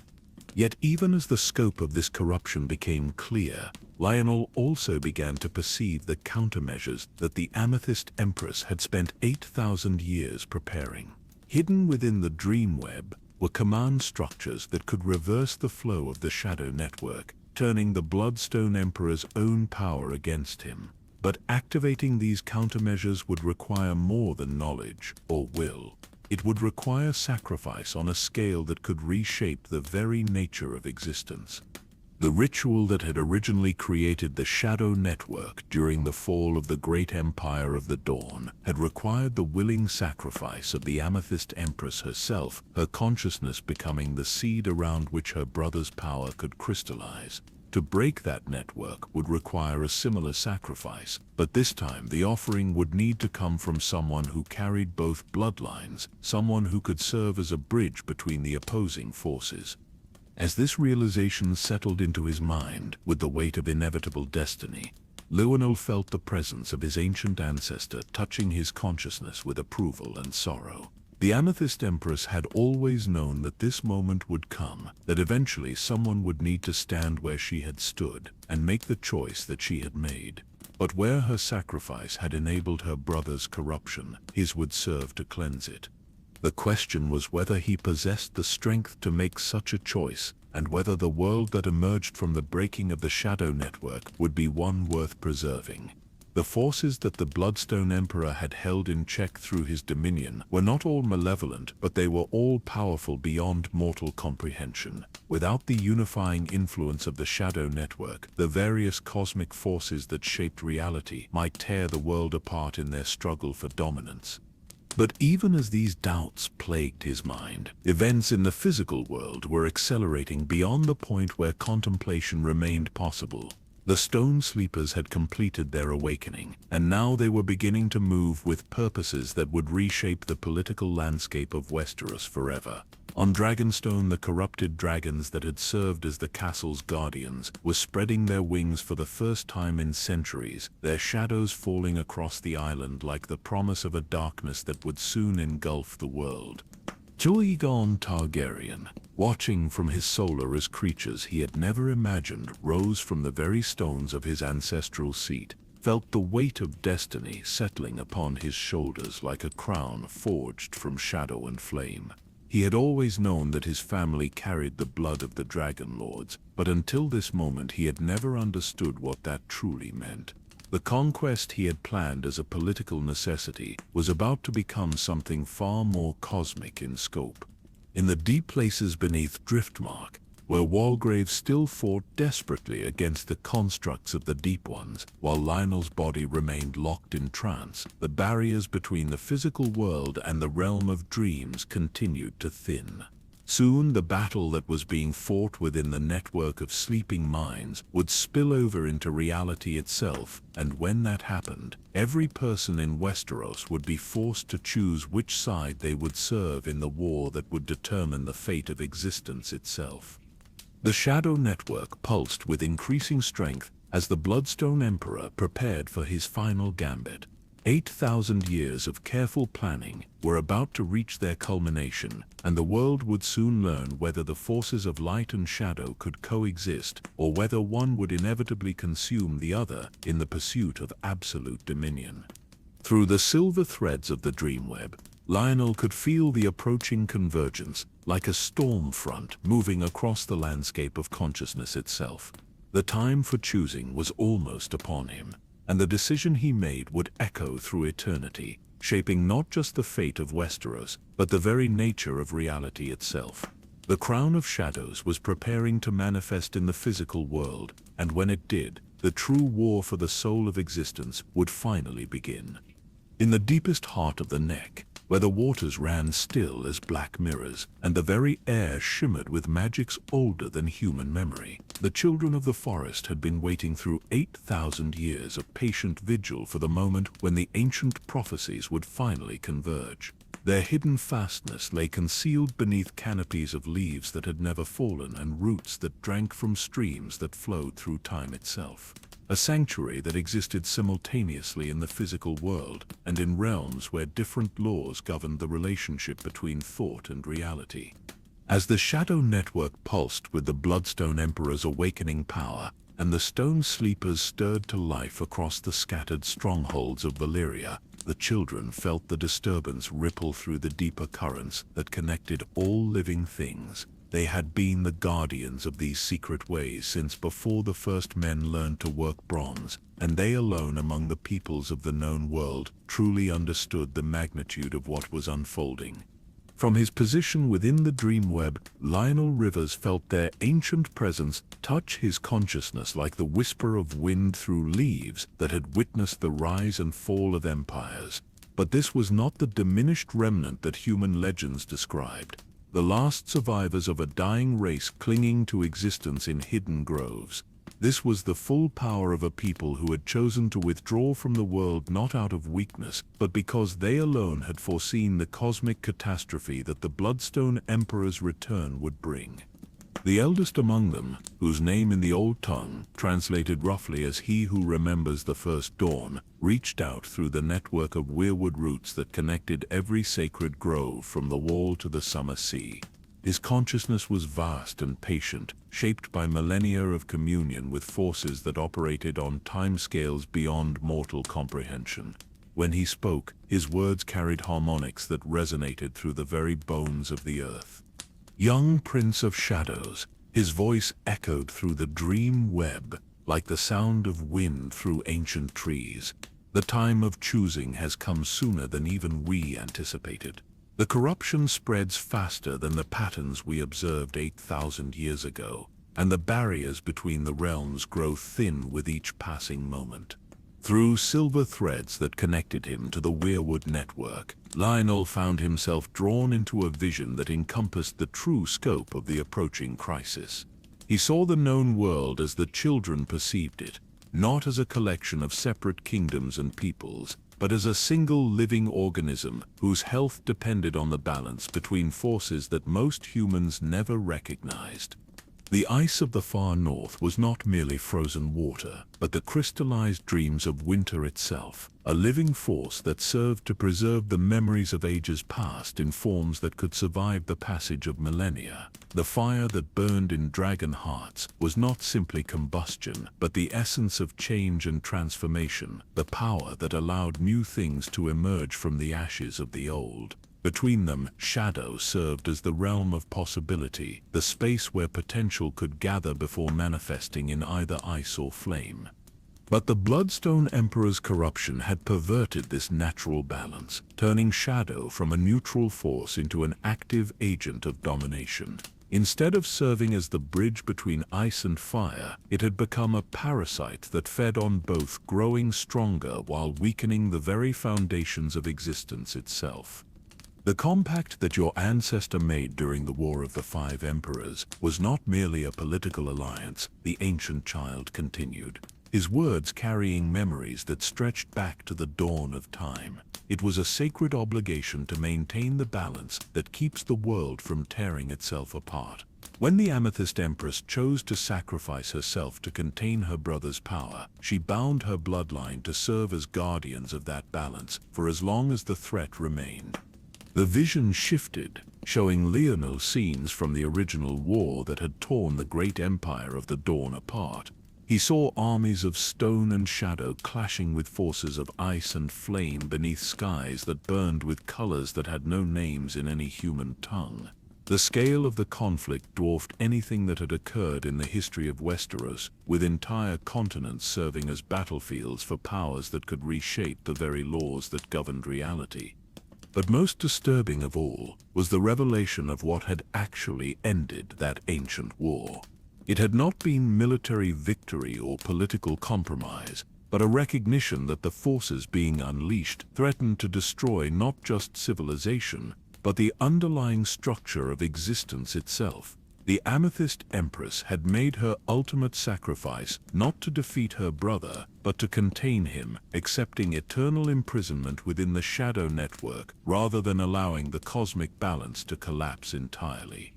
She knew that eventually the bonds would weaken, the child explained, his mental voice carrying depths of sorrow that spoke of losses beyond mortal comprehension.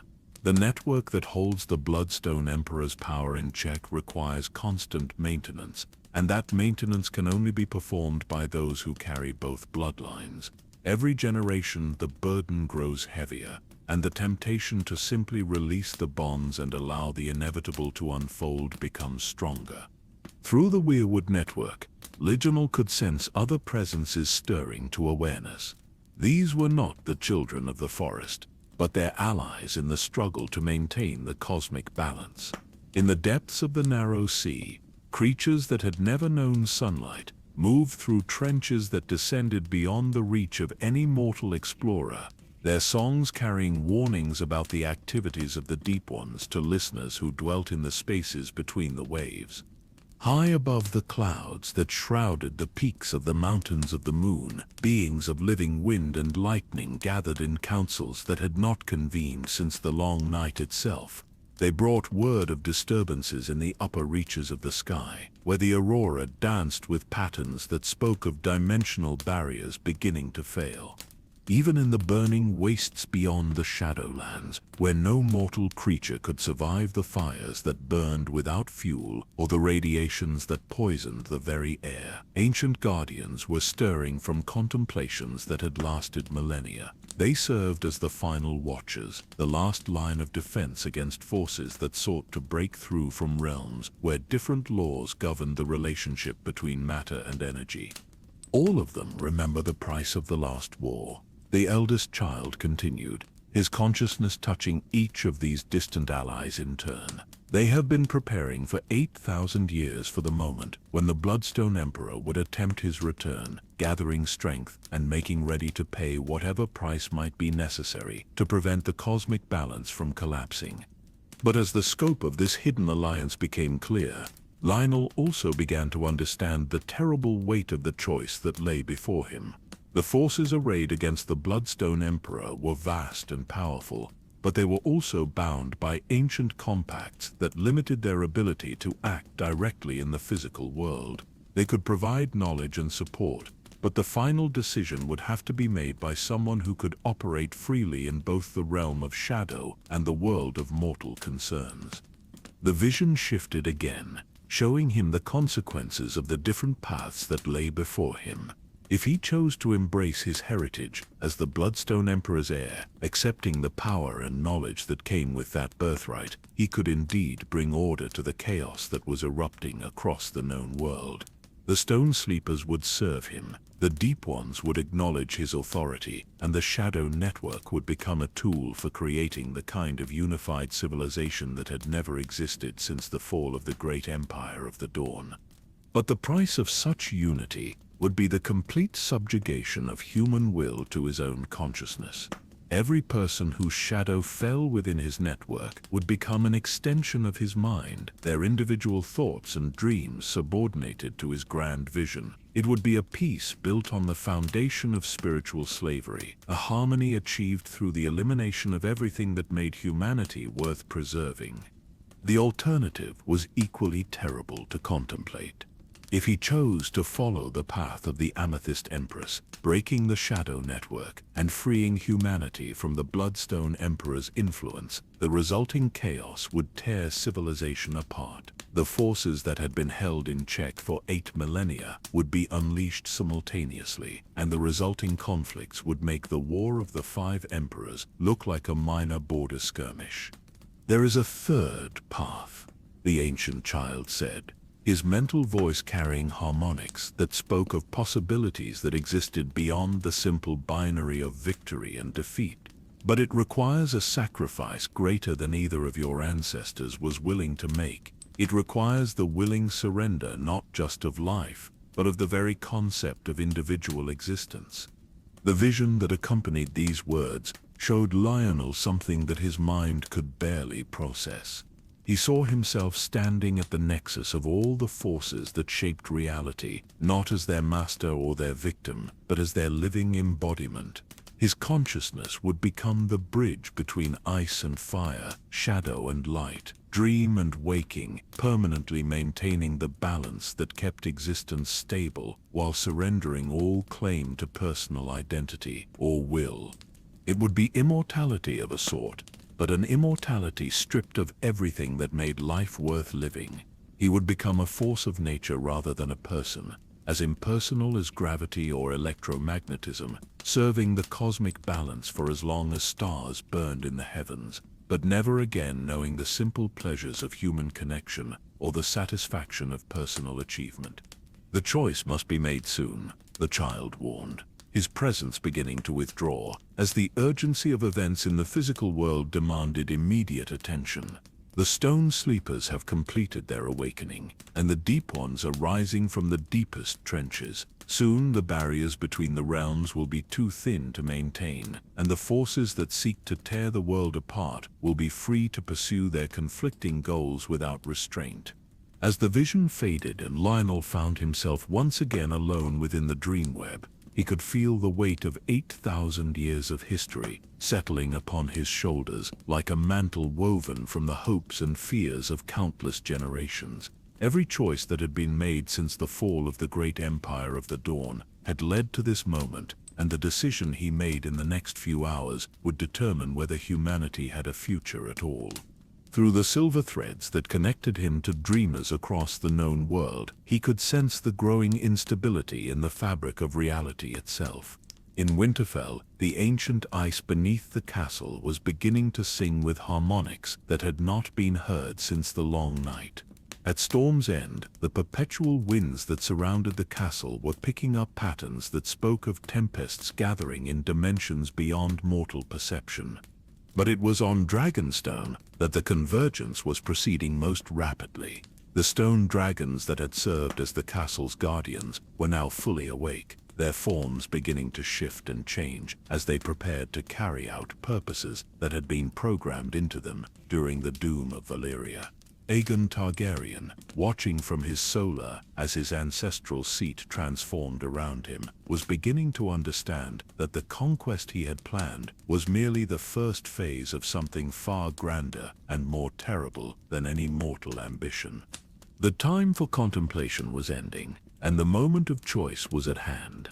In the depths beneath Driftmark, where his physical form remained locked in trance, while Walgrave fought desperately against the constructs of the Deep Ones, alarms were beginning to sound that spoke of dimensional barriers failing and ancient enemies breaking through from realms where they had been imprisoned since the dawn of time.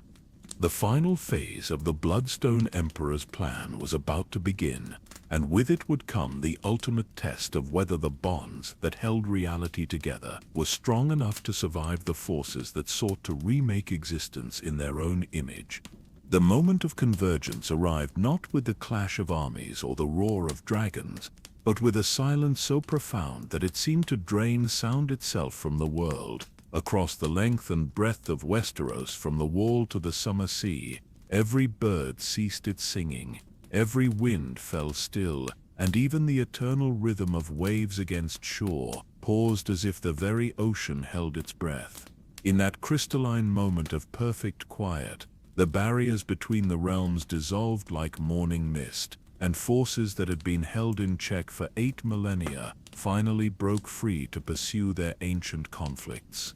From his position within the dreamweb, Lionel Rivers felt the convergence like a symphony of cosmic proportions reaching its crescendo. Every thread of power that connected the sleeping minds of humanity blazed with silver fire as the network that had been carefully maintained for 8,000 years suddenly achieved perfect resonance. But this was not the harmony that the Bloodstone Emperor had intended. Instead of unity under his dominion, the convergence was creating something far more chaotic and infinitely more dangerous. In the crypts beneath Winterfell, where the Stone Kings of Winter had maintained their eternal vigil since the dawn of recorded history, the ancient ice that formed the castle's true foundation began to sing with voices that predated human speech. This was not the pleasant melody of wind through trees, but something that spoke of glaciers grinding mountains to dust, and of winters that lasted not for seasons but for ages. The iron swords that lay across the laps of the carved kings began to resonate in harmony with the ice song, their metal humming with frequencies that could shatter stone. Brandon Stark, who had ridden south from Winterfell, believing he went to his wedding, but actually fulfilling prophecies written before his house was founded, felt the change in the very marrow of his bones. The wolf blood that ran in the veins of his family was not merely metaphor, but a literal connection to powers that had shaped the North since the children of the forest first carved faces into the weirwood trees. As the convergence reached its peak, that blood began to burn with cold fire, and suddenly he could hear the voices of every Stark who had ever lived whispering guidance through the network of roots and ice that connected all the sacred places of the North.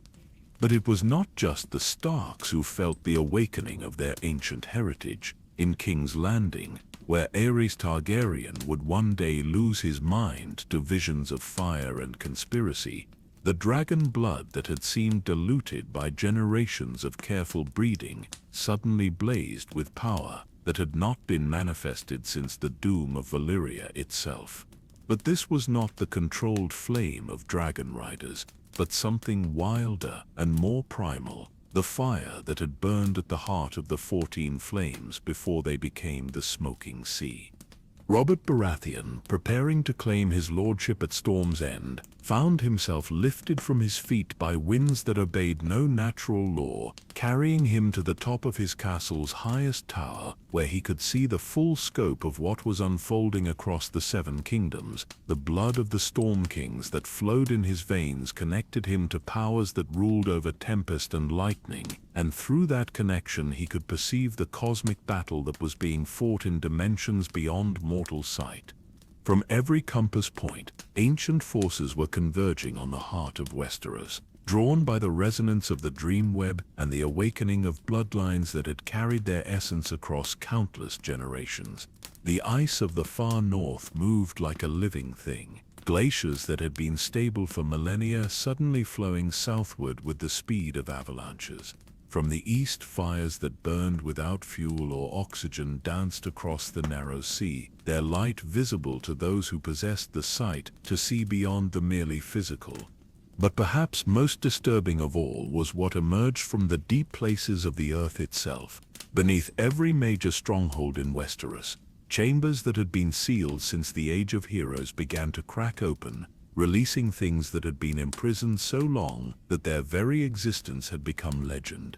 These were not the stone sleepers of Valyria, but far older guardians that predated human civilization entirely. In the depths below the Eyrie, where the Arryns had built their palace in the clouds, believing it to be the highest point in the known world, vast forms stirred that were composed of living mountain stone. These were the titans that had shaped the Vale when the world was young, beings whose thoughts moved with the patience of geological time, but whose power could reshape continents when properly awakened.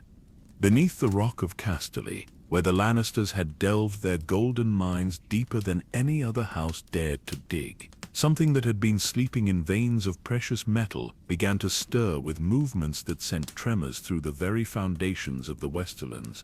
This was the golden heart that had attracted men to mine in this place, not mere metal, but a living essence that could transform base matter into precious substance through the application of will and wisdom.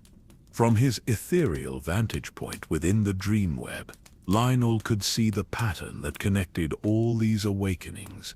The Bloodstone Emperor had indeed been patient and thorough in his preparations, but he had also been limited by his understanding of the forces he sought to control. He had assumed that the ancient powers would simply serve whatever consciousness possessed the strongest will and the most complete knowledge, but he had failed to account for the possibility that those powers might have agendas of their own.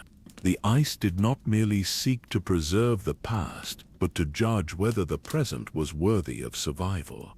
The fire did not simply destroy the old to make way for the new, but tested whether what emerged from the ashes possessed the strength to justify its existence.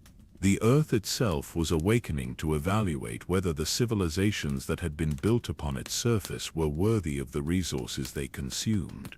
And at the heart of it all, the shadow network that the Bloodstone Emperor had created to unify these forces under his control was beginning to fragment as the various powers tested their strength against the bonds that had held them in check for 8 millennia.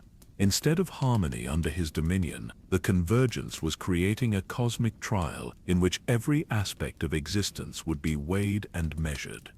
Through the silver threads that connected him to the Weirwood network, Lionel felt the presence of the three-eyed raven reaching out to touch his consciousness. This was not the diminished echo that would one day guide another young man through the complexities of time and prophecy, but the full power of the Green Seer network at its peak, encompassing the collective wisdom of every child of the forest who had ever lived. Now you begin to understand the true nature of the choice before you. The ancient consciousness whispered through pathways that existed beyond time itself. The Bloodstone Emperor sought to create unity through domination, but unity cannot be imposed from without. It must arise from the willing cooperation of all the forces that shape existence. The vision that accompanied these words showed Lionel the true scope of what was required. The convergence had created a moment of perfect balance, where all the cosmic forces that shaped reality were present and active simultaneously. But balance was not stability. Without conscious guidance, these forces would tear each other apart in their competition for dominance, destroying not just civilization but the underlying structure of existence itself. The Pact of Ice and Fire that legend spoke of was not some ancient political alliance between rival houses, but a cosmic compact that had held reality together since the dawn of time. Ice preserved what was worthy of preservation from the past, while fire ensured that new possibilities could emerge from the ashes of the old. Shadow served as the medium through which their interaction could be regulated, preventing either force from overwhelming the other. But the pact required conscious maintenance by beings who could operate in all three realms simultaneously. The Bloodstone Emperor had sought to provide that maintenance through his own consciousness, extending his will through the Shadow Network to impose order on the competing forces. But his approach had been fundamentally flawed because it sought to replace the natural balance with artificial control. The choice is not between order and chaos, the three-eyed raven continued, his mental voice carrying harmonics that resonated through the very foundations of reality.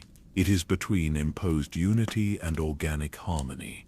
The former requires constant enforcement and eventually collapses under its own weight. The latter requires only the willingness to trust that the forces of existence will find their own balance if given the freedom to do so. Through the dreamweb, Lionel could sense the approaching climax of the cosmic drama that had been building for 8,000 years. On Dragonstone, the stone dragons that had completed their awakening were beginning to rise into the sky, their forms casting shadows that fell across dimensions as well as geography. Aegon Targaryen, watching from below as creatures he had never imagined, prepared to carry out purposes that stretched beyond his comprehension, was beginning to understand that his planned conquest was merely one small note in a symphony that encompassed the entire known world. In the deep places beneath Driftmark, where his physical form remained locked in trance, while Walgrave fought desperately against constructs that were no longer entirely of the sea, the boundaries between dream and reality had become so thin that thoughts were beginning to manifest as physical objects. The battle that had begun in the realm of sleeping minds was spilling over into the material world, and soon every person in Westeros would be forced to choose which vision of the future they would support. But perhaps most significantly, Lionel could feel the presence of the Amethyst Empress stirring within the Shadow Network with increasing strength. For 8,000 years, she had been gathering power and preparing for this moment, sacrificing her individual identity to become something greater and more enduring than any mortal consciousness. Her influence was not concentrated in any single location, but spread throughout the entire network like silver thread woven through dark cloth. "The time has come to complete the pact," her voice whispered through pathways that connected every shadow that had ever fallen, every dream that had ever been dreamed, not through domination or destruction, but through willing sacrifice and conscious choice. The forces of existence must be allowed to choose their own harmony, but they need a guide who can show them the way without imposing their own will upon the outcome. As her words settled into his consciousness, Lionel finally understood the true nature of the choice that lay before him. He could indeed become the bridge between ice and fire, shadow and light, dream and waking, but not as their master or their victim. Instead, he would become their guide, helping them find the balance that would allow all of them to coexist without destroying each other. It would require the surrender of his individual identity, just as the ancient child had warned, but instead of becoming a force of nature, he would become something more like a gardener, tending the cosmic balance with the same patience and wisdom that the children of the forest had shown in their stewardship of the weirwood groves. The convergence was reaching its peak, and soon the window of opportunity would close forever. The forces that had been awakened by the fulfillment of the prophecies would either find harmony or tear reality apart in their struggle for supremacy. The choice of which outcome would prevail rested with him, and him alone. The moment of ultimate revelation arrived, not with the fanfare of trumpets or the clash of steel, but with a whisper that echoed through every shadow that had ever been cast since the dawn of time. As the cosmic convergence reached its crescendo and the ancient powers stirred to their full awakening across the Seven Kingdoms, the Bloodstone Emperor himself finally emerged from the depths of the Shadow Network, where he had hidden his consciousness for 8 millennia of patient planning. His presence did not manifest as a physical form, for he had transcended such crude limitations long ago. Instead, He appeared as a voice that spoke directly to the soul, a consciousness so vast and ancient that it encompassed the accumulated knowledge and will of every shadow that had ever fallen. When he spoke, his words carried the weight of eons, each syllable resonating through dimensions that mortal minds could barely perceive. "My faithful descendants," his voice echoed through the dreamweb, like the sound of stars dying in the depths of space. "The moment of restoration has finally arrived. For 8,000 years, I have waited in the spaces between thoughts and dreams, gathering strength and preparing for the day when the barriers between the realms would grow thin enough for my return. Now, with the awakening of the stone sleepers and the rising of the deep powers, that day has come at last." From his position within the ethereal network, Lanella Rivers felt the full force of that ancient consciousness pressing against his mind, like the weight of an ocean trying to pour through a crack in a dam. This was not merely the echo of a long-dead emperor, but something that had grown beyond the limitations of individual existence to become a principle of cosmic domination. The Bloodstone Emperor had not simply preserved his consciousness within the Shadow Network. He had become the network itself, his will extending through every dark corner and unlit passage in the known world. But as that vast presence pressed closer, seeking to overwhelm his individual consciousness and claim his body as a vessel for its return to physical form, Lionel also felt another force stirring within the depths of his inherited memory. The Amethyst Empress who had sacrificed herself 8,000 years ago to contain her brother's power had not been idle during the long centuries of imprisonment. She had been growing stronger as well, fed by every act of compassion and courage that had been performed in the shadows, every moment when someone had chosen light over darkness despite the cost. "Brother," her voice rang out through the silver threads that connected every dreaming mind, carrying harmonics that spoke of wisdom earned through suffering and strength forged in the crucible of sacrifice. "Your time is ending. The world has grown beyond your understanding, and the beings you seek to dominate are no longer the simple creatures they were when the great empire of the dawn fell to your ambition." The confrontation that had been building for 8 millennia finally erupted into open conflict within the realm of dreams and shadows. But this was not a battle that could be fought with swords or sorcery, for the combatants had transcended such mundane concerns. Instead, it was a war of principles, a clash between two fundamentally different visions of what existence should be. The Bloodstone Emperor's legacy was one of perfect order achieved through absolute control. In his vision, every mind would think in harmony with his will, every action would serve his grand design, and every shadow would be an extension of his consciousness. It was a unity born of domination, where individual will was subordinated to the greater purpose of preventing the chaos that he believed would inevitably result from freedom. "Look upon the world as it is," his voice thundered through the dream web, carrying with it visions of war and suffering, famine and plague, all the countless tragedies that had befallen humanity since the fall of his empire. "See how they tear each other apart in their ignorance and greed. See how they destroy the very world that sustains them in their pursuit of petty ambitions. Only through unity of purpose can such waste be prevented, and unity can only be achieved through the guidance of a superior will." The visions he projected were not fabrications but true memories drawn from 8,000 years of human history. Lionel saw empires rise and fall, saw wars that consumed entire generations, saw plagues that swept across continents, leaving nothing but death in their wake. He saw the doom of Valyria, that catastrophe that had shattered the greatest civilization the world had ever known, and he understood that it too had been part of the Bloodstone Emperor's design, a demonstration of what happened when his guidance was rejected. But the Amethyst Empress responded with visions of her own, memories of courage and sacrifice, of love that transcended death, and hope that endured despite overwhelming odds. She showed him the long night itself, not as a time of terror and despair, but as the moment when humanity first learned to stand together against forces that sought to destroy them.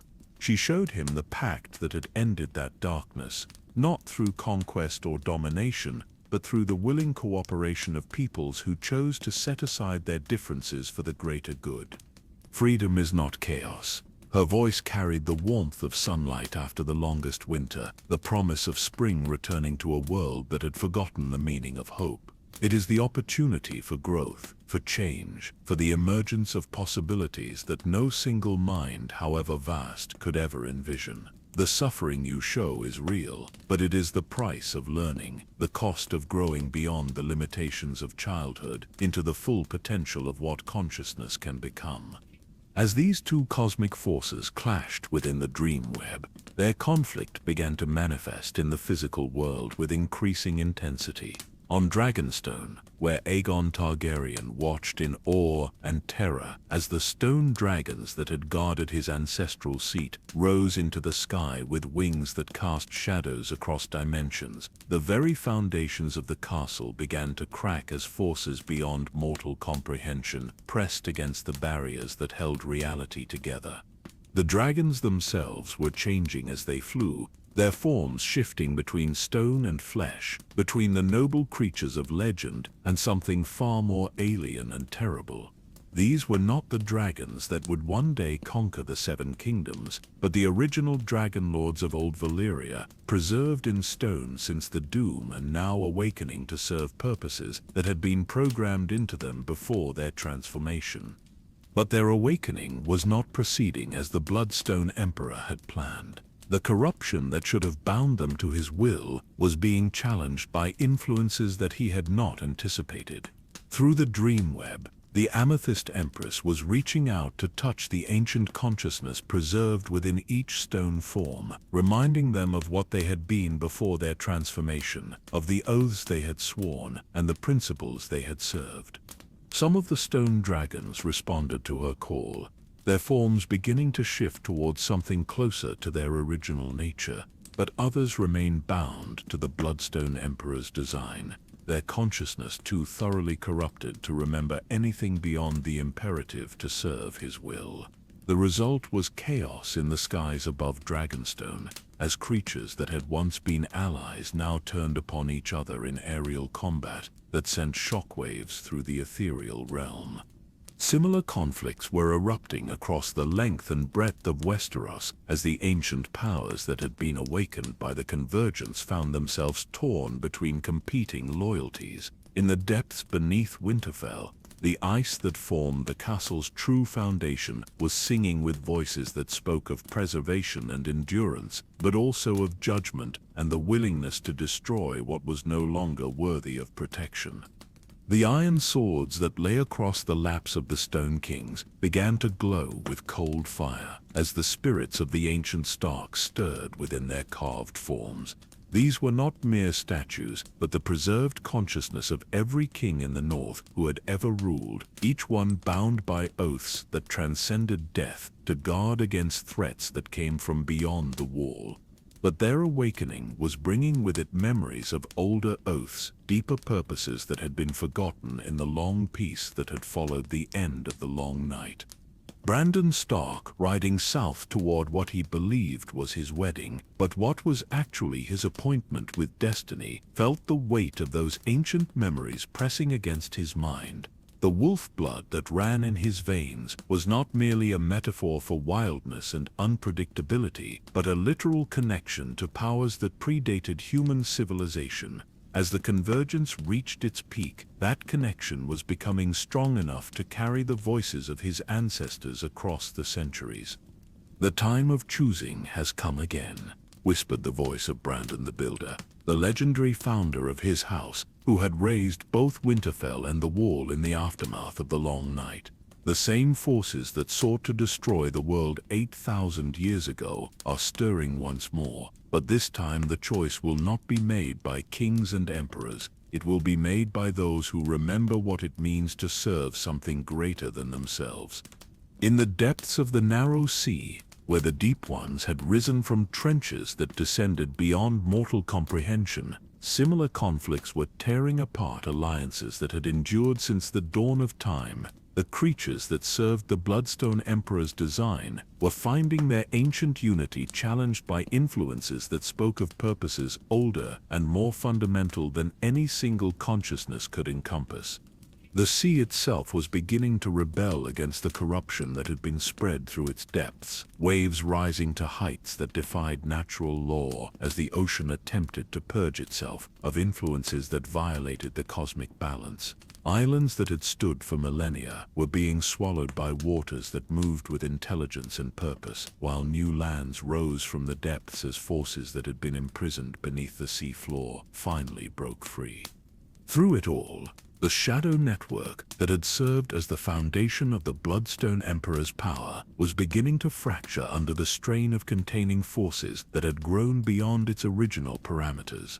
The careful balance that had held his consciousness together for 8,000 years was breaking down as the very powers he had sought to control turned against the bonds that held them in check.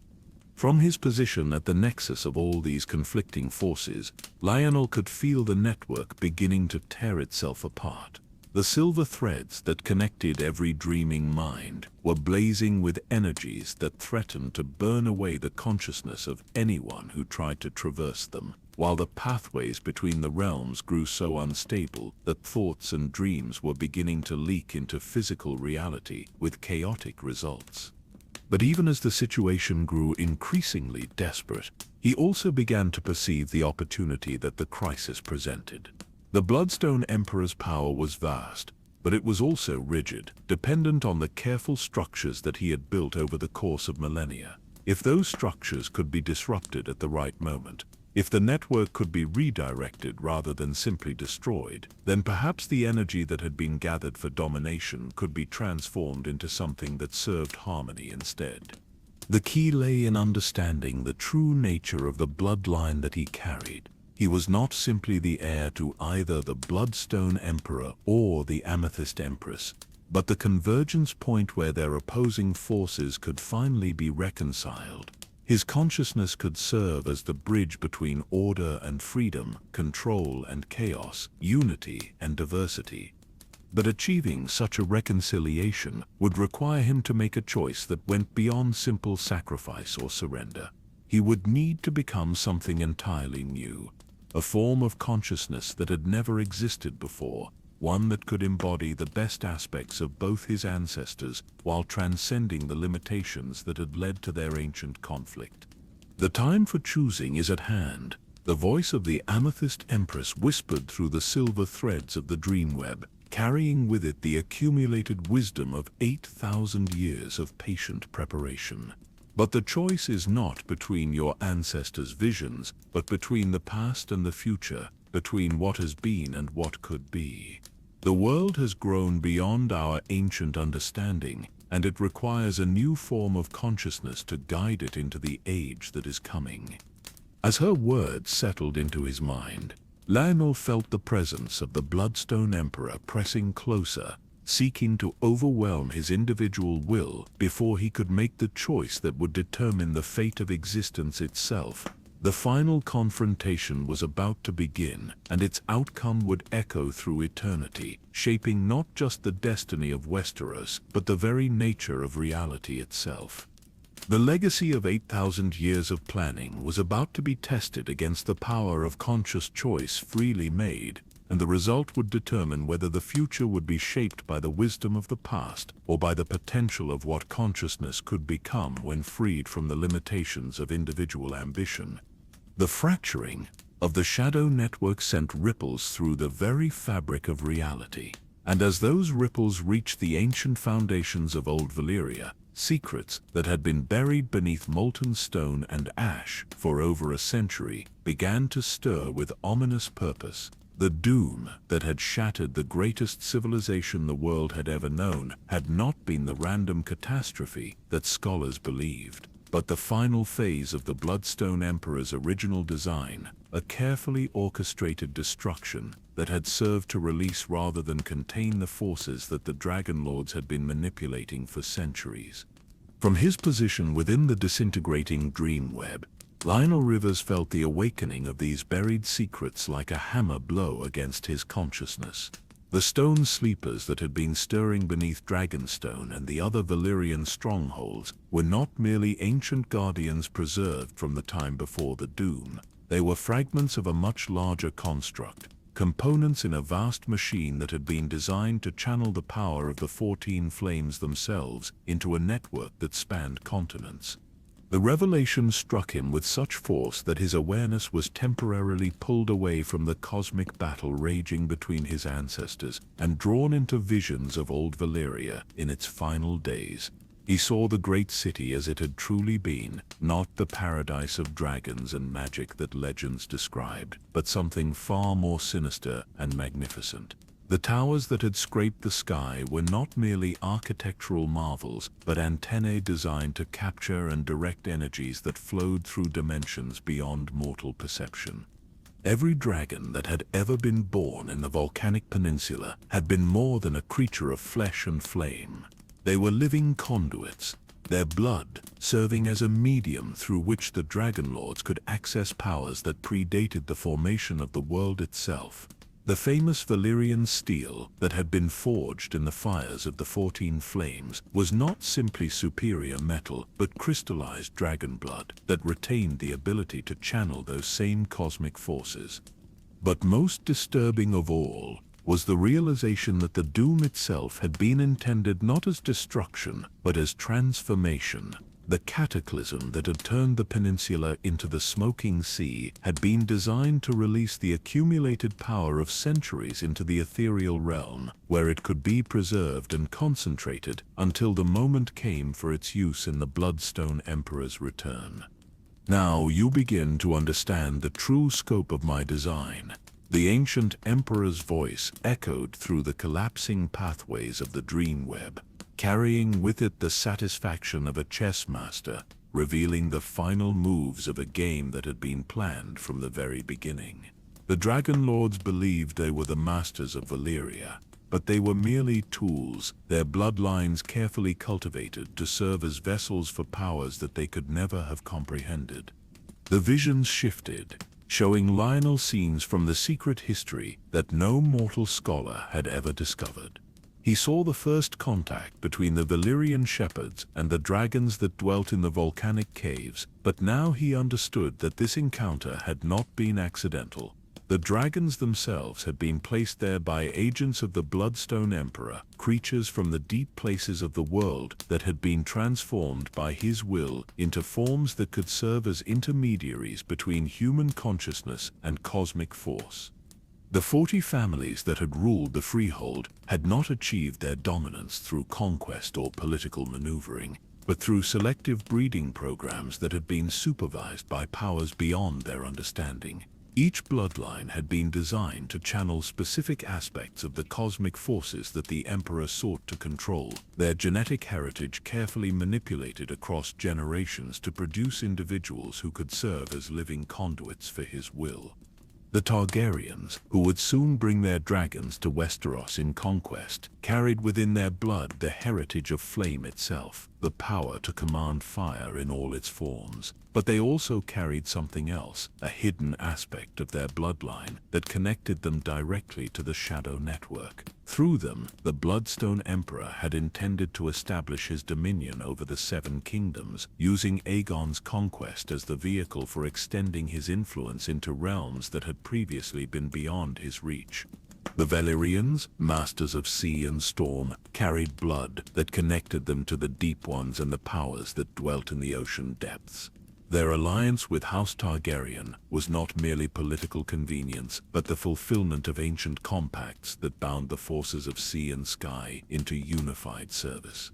Through their coming marriage alliance, the bloodlines would be united in ways that would allow unprecedented access to the cosmic forces that shaped the world.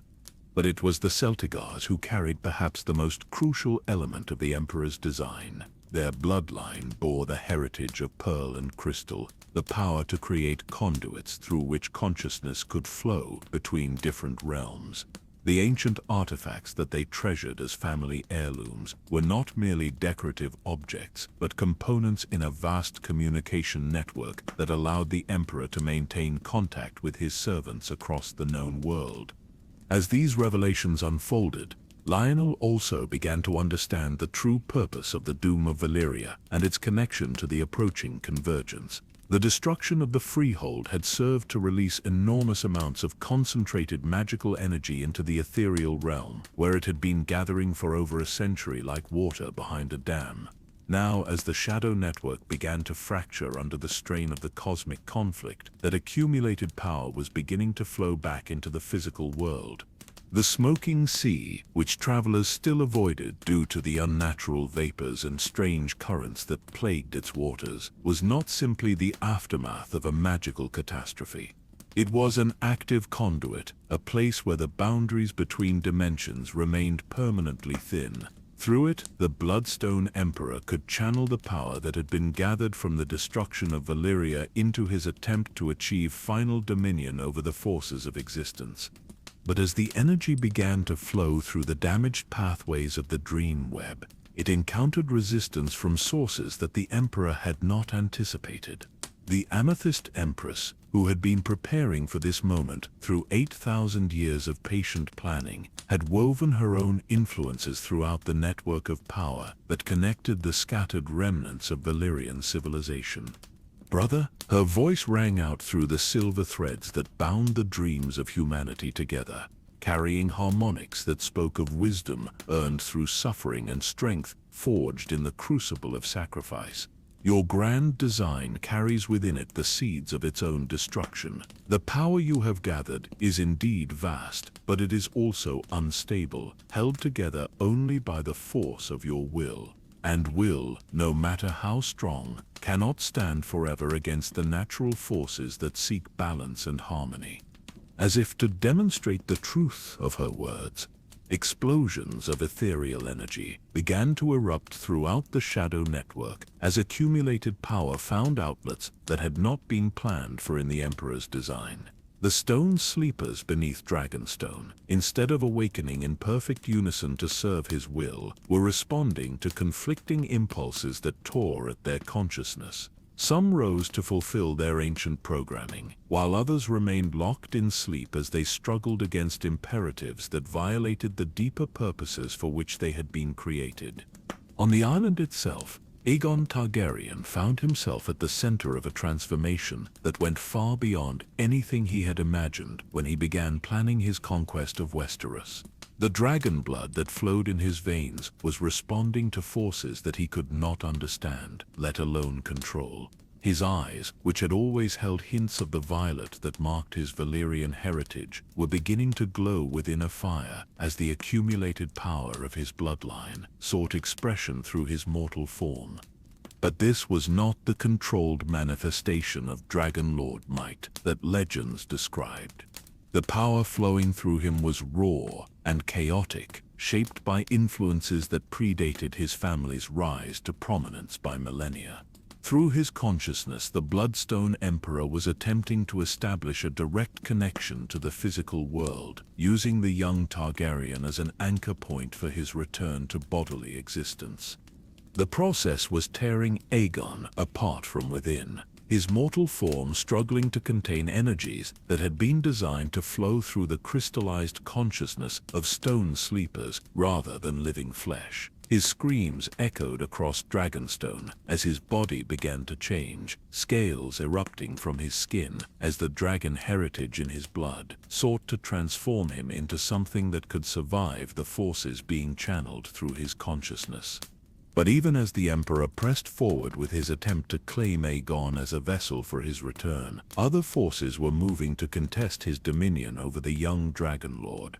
The blood of Valyria that flowed in Aegon's veins carried more than just the heritage of flame and shadow. It also bore the accumulated resistance of every Dragon Lord who had ever opposed the corruption that had spread through their civilization, every hero who had tried to warn their people about the true nature of the forces they were serving. Through the dreamweb, These ancient spirits reached out to touch Aegon's consciousness, offering him visions of what Valyria had been before the Bloodstone Emperor's influence corrupted it beyond recognition. He saw the early Dragon Lords as they had truly been, not the tyrants that history remembered, but explorers and scholars who had genuinely sought to use their power for the betterment of all humanity. The dragons they had ridden were not weapons of conquest, but partners in discovery, creatures whose bond with their riders had been based on mutual respect and shared purpose rather than domination and control. The magic they had wielded was not the corrupt sorcery that had ultimately destroyed their civilization, but a pure force that had sought to heal the wounds that war and conflict had inflicted upon the world. "Remember who you truly are," whispered the voice of Aegon the Conqueror's ancestor, the first Targaryen to bond with a dragon in the volcanic caves of Old Valyria. "The blood that flows in your veins carries the heritage of both light and shadow, but the choice of which aspect will dominate has always been yours to make. Do not allow the mistakes of the past to determine the shape of the future." As these competing influences battled for control of his consciousness, Aegon found himself facing a choice that would determine not just his own fate, but the destiny of the conquest he had planned and the future of the Seven Kingdoms themselves. He could surrender to the power that the Bloodstone Emperor offered, accepting the corruption that would transform him into a vessel for ancient evil, but would also grant him the strength to reshape the world according to his will. Or he could resist that corruption, clinging to the noble purposes that had originally motivated his family's rise to power, but risking the possibility that his resistance would leave him too weak to achieve the unity that he believed Westeros needed to survive the coming challenges. The choice was complicated by the fact that either path would require him to embrace aspects of his heritage that he had never fully understood. The dragon blood that flowed in his veins was not simply a mark of noble birth, but a connection to cosmic forces that could elevate him beyond mortal limitations or destroy him entirely if he proved unworthy of their power. Through the fracturing pathways of the dream web, Lionel could sense the approaching climax of forces that had been building for over a century since the doom of Valyria. The energy that had been released by that catastrophe was finally finding its way back into the physical world, carried along the bloodlines of the scattered survivors who had fled the peninsula before its destruction. But the power was not flowing as the Bloodstone Emperor had intended. Instead of serving as fuel for his return to dominion, it was becoming a test that would determine whether the surviving Valyrian bloodlines were worthy of the heritage they carried. Those who chose the path of corruption and domination would indeed gain enormous power, but they would also become extensions of the Emperor's will, losing their individual identity in the process. Those who chose the path of service and sacrifice would face greater challenges, but they would also retain the freedom to shape their own destiny and that of the world around them. The conquest of Westeros would proceed regardless of Aegon's choice, but its nature and consequences would be determined by whether he embraced the darkness in his heritage or found the strength to transform it into something that served the light. As the cosmic forces continued their convergence and the shadow network approached the point of complete collapse, Lionel realized that the time for contemplation was ending and the moment of final choice was at hand.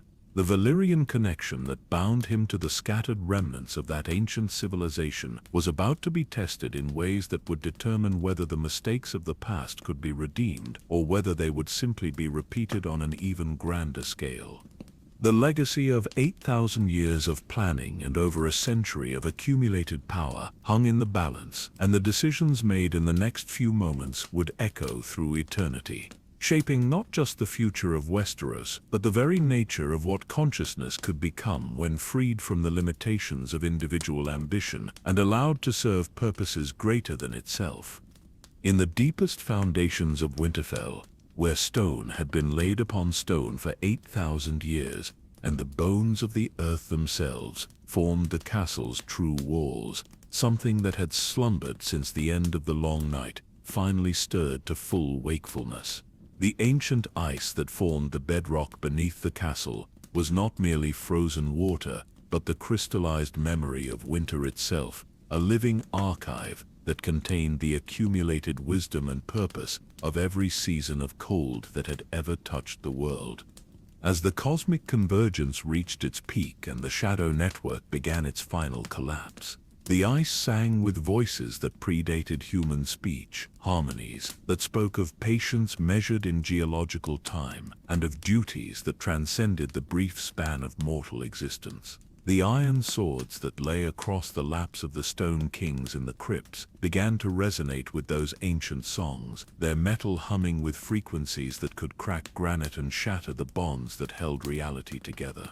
From his position within the disintegrating dreamweb, Lionel Rivers felt the awakening of these northern powers, like the touch of winter wind carrying the scent of snow that would not fall for another 1,000 years. But this was not the simple seasonal cycle that mortals understood, where cold followed warmth in an endless dance of renewal. This was winter itself, the cosmic principle that served to preserve what was worthy of preservation, while allowing what had outlived its purpose to pass into the silence of memory. The revelation that struck him with the force of an avalanche was the understanding that House Stark had never been merely the rulers of the North, but its guardians, in the most literal sense. The wolf blood that ran in their veins was not a metaphor for wildness and unpredictability, but a connection to forces that had existed long before the first human settlements learned to build with stone. They were the living anchors that bound the cosmic principle of winter to the physical world, preventing it from overwhelming the realm of the living, while ensuring that its essential function could be fulfilled. But winter, like all cosmic forces, required balance to function properly. The ice that preserved memory and maintained order needed the heat of life and change to prevent it from becoming stagnant and sterile. The ancient compact that had been forged at the end of the long night had established the Starks not as masters of the North, but as mediators between the force of preservation and the force of transformation, ensuring that neither could overwhelm the other. The crypts beneath Winterfell, which successive generations had assumed were simply burial places for the honored dead, were revealed to be something far more significant. Each stone king that sat in eternal vigil was not merely a statue commemorating a dead ruler, but a conscious guardian, their spirit bound to the ice itself through rituals that had been performed at the moment of their death. Together they formed a council of the ancient dead, their collective wisdom available to guide the living through crises that threatened the cosmic balance. "The time of the great choosing has come again," whispered the voice of Brandon the Builder, the legendary founder of the house who had raised both Winterfell and the Wall in the aftermath of the Long Night. His consciousness reached out through the network of ice and stone that connected every sacred place in the North, touching the mind of his distant descendant who rode south believing he went to his wedding, but actually following a path that had been laid out before his birth. Brandon Stark, the young lord, whose hot blood and quick temper had made him a legend even before his 20th year, felt the weight of ancient memory settling upon his shoulders like a cloak woven from winter itself. Through the wolf blood that connected him to his ancestors, he could suddenly perceive the true scope of the crisis that was unfolding across the known world. The shadow network that was collapsing around Lena Rivers was not merely a creation of the Bloodstone Emperor, but a corruption of something far older and more fundamental. The original network had been created by the children of the forest in the dawn times, when the boundary between the world of dreams and the world of waking was thinner and more permeable. It had been designed as a communication system that allowed the various guardians scattered across the continent to coordinate their efforts in maintaining the cosmic balance. The weirwood trees that still dotted the landscape were not simply sacred groves, but nodes in that ancient network, their carved faces serving as focal points for consciousness that transcended individual existence. But when the Bloodstone Emperor had begun his rise to power in the Far East, he had found ways to corrupt that network, turning its pathways to his own purposes and using them to extend his influence far beyond the borders of his original empire. The long night had not been simply a supernatural winter brought about by his sorcery, but the result of his attempts to bind the cosmic principle of winter itself to his will, turning preservation into stagnation and memory into obsession. The wall that Brandon the Builder had raised was not merely a barrier against the others who dwelt beyond it, but a focused manifestation of winter's power, a concentrated expression of the principle of preservation that served to contain forces that sought to corrupt the natural order. The Night's Watch that guarded it was not simply a military organization, but a brotherhood dedicated to maintaining the balance between the cosmic forces that shaped existence. But the wall and the watch were only part of a much larger defensive network that stretched across the entire continent. Every godswood where the old gods were still honored, every weirwood tree whose face gazed out upon the world with eyes that never closed, every ancient battlefield where the spirits of the heroic dead still walked, all of them were connected by pathways that allowed the guardians of the balance to communicate and coordinate their efforts. Now, as the corruption introduced by the Bloodstone Emperor reached its climax, that ancient network was fighting to reassert its original purpose. The third loop that Lionel had sensed within the shadow pathways was not merely another layer of the Emperor's design, but the resistance of the older system, the network of winter and memory that sought to preserve what was worthy while allowing what was corrupt to pass into the silence of the grave. Through the ice that flowed in his veins like liquid starlight, Brandon Stark could feel the stirring of every guardian that had ever served the ancient compact. In the depths beneath the Night Fort, where the first Lord Commander of the Night's Watch had sworn his eternal vigil, ancient spirits were rising from crypts that had been sealed since the end of the long night. On the Isle of Faces, where the children of the forest had made their pact with the first men, the weirwood trees were beginning to move with purposes that transcended their physical forms. Even beyond the wall, in the lands of always winter, where mortal men could not survive, the others themselves were stirring with something that might have been anticipation. These were not the mindless creatures of ice and hatred that legends described, but the purest expression of winter's power, beings whose existence served to ensure that the cosmic principle of preservation could function when all other guardians had failed. The compact was not made with men alone. The voice of the Night's King whispered through pathways of ice that connected every frozen lake and snow-covered peak from the wall to the shivering sea. When the long night ended, we withdrew beyond the barrier, not in defeat, but in fulfillment of our purpose. We became the final guardians, the last resort to be called upon when all other defenses had failed. The revelation that the others were not enemies but potential allies in the struggle against corruption sent shockwaves through Brandon's consciousness. Everything he had been taught about the history of the North, every legend and song that spoke of the eternal struggle between the living and the dead, was suddenly revealed to be a simplified version of a far more complex truth. The real enemy had never been the cold or the dark or even death itself, but the corruption that sought to turn these natural forces away from their proper purposes. The Bloodstone Emperor's design had sought to transform winter from a principle of preservation into a tool of domination, to change the others from guardians of the balance into agents of eternal stagnation.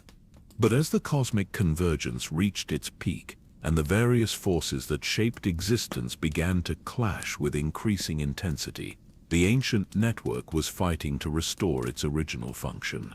The ice beneath Winterfell was beginning to flow like a living river, carrying messages and memories between the scattered guardians who served the principle of preservation. Through those pathways, Brandon could sense the awakening of powers that had slumbered for millennia. In the Barrow lands where the ancient kings of winter had been laid to rest, burial mounds that had stood undisturbed since the dawn of history were beginning to crack open as the spirits of the heroic dead answered the call to service once more. These were not the mindless undead that necromancers raised through corrupt magic, but conscious guardians whose dedication to their duty had transcended the boundary between life and death. The Wolf's Den, the ancient seat of House Stark before Winterfell was built, was revealing chambers that had been sealed since Brandon the Builder's time, crypts that held not bodies but artifacts of power that had been preserved against the day when they would be needed again. Weapons forged from ice that never melted, armor carved from weirwood that had been shaped by the children of the forest themselves, crowns that had been worn by the Night's King during his brief reign as the ultimate guardian of the cosmic balance. But perhaps most significantly, the great heart tree in Winterfell's Godswood was beginning to stir with consciousness that had been dormant for 8,000 years. The face carved into its trunk was not simply decorative, but the actual features of the first grainseer who had bound his spirit to the weirwood network, sacrificing his individual existence to become a node through which the ancient communication system could function. The time of choosing approaches. That ancient consciousness whispered through rustling leaves that spoke in languages that predated human speech. The corruption that has spread through the shadow network must be cleansed, but the cleansing cannot be accomplished through destruction alone. The pathways must be purified and restored to their original purpose, and that can only be done by one who carries the blood of both winter and shadow, preservation and transformation. As these words settled into his mind, Brandon began to understand the true scope of the responsibility that was settling upon his shoulders. He was not simply riding south to his wedding, but to a confrontation that would determine whether the ancient network could be restored or whether it would be lost forever to the corruption that the Bloodstone Emperor had introduced into its pathways. The wolf blood that had made him famous for his hot temper and quick action was revealing itself to be something far more significant than anyone had realized. It was the heritage of winter itself, the connection to cosmic forces that could preserve what was worthy of preservation while allowing what was corrupt to pass into the realm of memory and dream. But wielding such power required more than noble birth or heroic courage. It required the wisdom to distinguish between what should be preserved and what should be allowed to pass away, the strength to maintain the balance between preservation and transformation, even when the cost of doing so was almost unbearable. Through the ice that flowed through his veins, Brandon could feel the approach of the final convergence, the moment when all the cosmic forces that shaped existence would meet in a single point of decision. The shadow network was collapsing. The Valyrian bloodlines were being tested by forces they could barely comprehend, and the ancient guardians of the balance were stirring from their long slumber to face threats that had been building for 8,000 years. The choice that would determine the fate of the world was approaching rapidly, and when it came, it would require not just the courage of heroes or the wisdom of sages, but the willingness to sacrifice everything that made individual existence precious for the sake of purposes that transcended personal desire or ambition. The stark revelation had shown Brandon the true nature of his heritage and the cosmic responsibility that came with it. Now he had to decide whether he possessed the strength to bear that responsibility, and whether the preservation of the cosmic balance was worth the price that its maintenance would inevitably demand. The moment of ultimate convergence arrived not with thunder or earthquake, but with a silence so profound that it seemed to encompass the space between heartbeats, the pause between thought and action, the eternal instant where all possibilities existed simultaneously before collapsing into the singular reality of choice. Across the Seven Kingdoms, from the Wall to the Summer Sea, every living creature felt that moment of perfect stillness as the cosmic forces that had been building toward confrontation for 8 millennia finally reached the point where action became inevitable. In the ethereal realm of the Dreamweb, where the consciousness of Leonor rivers floated at the nexus of all the pathways that connected sleeping minds across the known world, the moment of choice manifested as a crossroads unlike anything that mortal perception could encompass. Silver threads stretched away in every direction, each one leading to a different possible future, and the weight of every decision that had ever been made seemed to press upon his awareness like the accumulated gravity of stars. The Bloodstone Emperor's presence loomed before him like a shadow cast by dying suns, vast and patient and utterly convinced of the righteousness of his cause. 8,000 years of planning had led to this moment, and the ancient consciousness radiated the satisfaction of a chess master who had finally maneuvered his opponent into a position from which there could be no escape. You see now the futility of resistance. The Emperor's voice echoed through dimensions that existed beyond the reach of mortal senses, carrying with it the accumulated authority of eons spent in contemplation of cosmic truth. The chaos that surrounds us is the inevitable result of allowing consciousness to develop without proper guidance.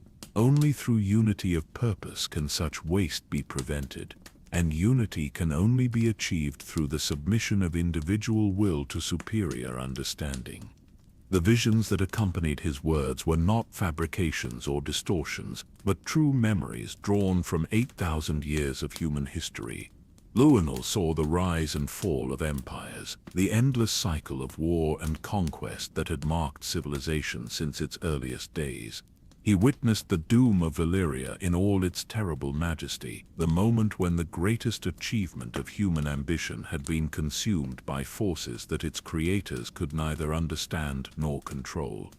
But most persuasive of all were the visions of what could be achieved under the Emperor's guidance. He saw cities of impossible beauty, where conflict had been eliminated through the perfect coordination of every consciousness, where art and science flourished beyond any mortal imagination, because every mind worked in harmony toward shared goals. He saw the end of disease and aging, the conquest of death itself, as unified will learn to reshape reality according to conscious intention rather than random chance. "This is what I offer," the Emperor continued, his presence pressing closer as the moment of decision approached. Not domination for its own sake, but the elevation of consciousness itself, beyond the limitations that have held it back since the dawn of awareness. Through my guidance, humanity can become what it was always meant to be, a single mind capable of comprehending and controlling the forces that shape existence. But even as the Emperor spoke, another voice was rising through the pathways of the dream web, carrying harmonics that spoke of wisdom earned through sacrifice and strength forged in the crucible of loss. The Amethyst Empress had not been idle during the 8 millennia of her imprisonment, and the countermeasures she had woven throughout the shadow network were beginning to manifest with increasing power. "Brother," her voice carried the warmth of spring after the harshest winter, the promise of renewal that came not through the destruction of the old, but through its transformation into something greater. "Your vision is magnificent, but it is also incomplete. Unity achieved through the suppression of individual will is not true harmony, but merely the illusion of peace built upon the foundation of spiritual death." The visions she projected in response to his arguments were equally powerful, but they told a different story. She showed him moments of genuine cooperation that had emerged not from compulsion, but from the free choice of individuals who recognized their connection to something greater than themselves. The pact that had ended the long night, the alliance between the children of the forest and the first men, the countless small acts of heroism and sacrifice that had shaped the course of history. "True strength," she continued, her consciousness reaching out to touch the minds of dreamers across the world, awakening in them memories of their own moments of choice between selfishness and service, comes not from the elimination of individual will, but from the conscious decision to use that will in service of purposes that transcend personal desire. The chaos you see as evidence of failure is actually the growing pains of consciousness learning to balance freedom with responsibility. As these two cosmic forces clashed within the realm of dreams and shadows, their conflict began to manifest in the physical world with increasing intensity. The barriers between the realms had grown so thin that thoughts were beginning to take on substance, and the very air seemed to shimmer with possibilities that existed on the edge of becoming real. On Dragonstone, where Aegon Targaryen had been struggling against the transformation that sought to make him a vessel for the Bloodstone Emperor's return, the moment of choice arrived with the force of a revelation that illuminated every shadow that had ever fallen across his consciousness. The dragon blood that flowed in his veins was not simply a mark of noble heritage, but a connection to cosmic forces that could either elevate him beyond mortal limitations or destroy him entirely if he proved unworthy of their power. For an eternal instant, he stood balanced between the two paths that lay before him. He could embrace the corruption that promised unlimited power at the cost of his individual identity, becoming the vehicle through which an ancient will would reshape the world according to plans that had been laid before his birth.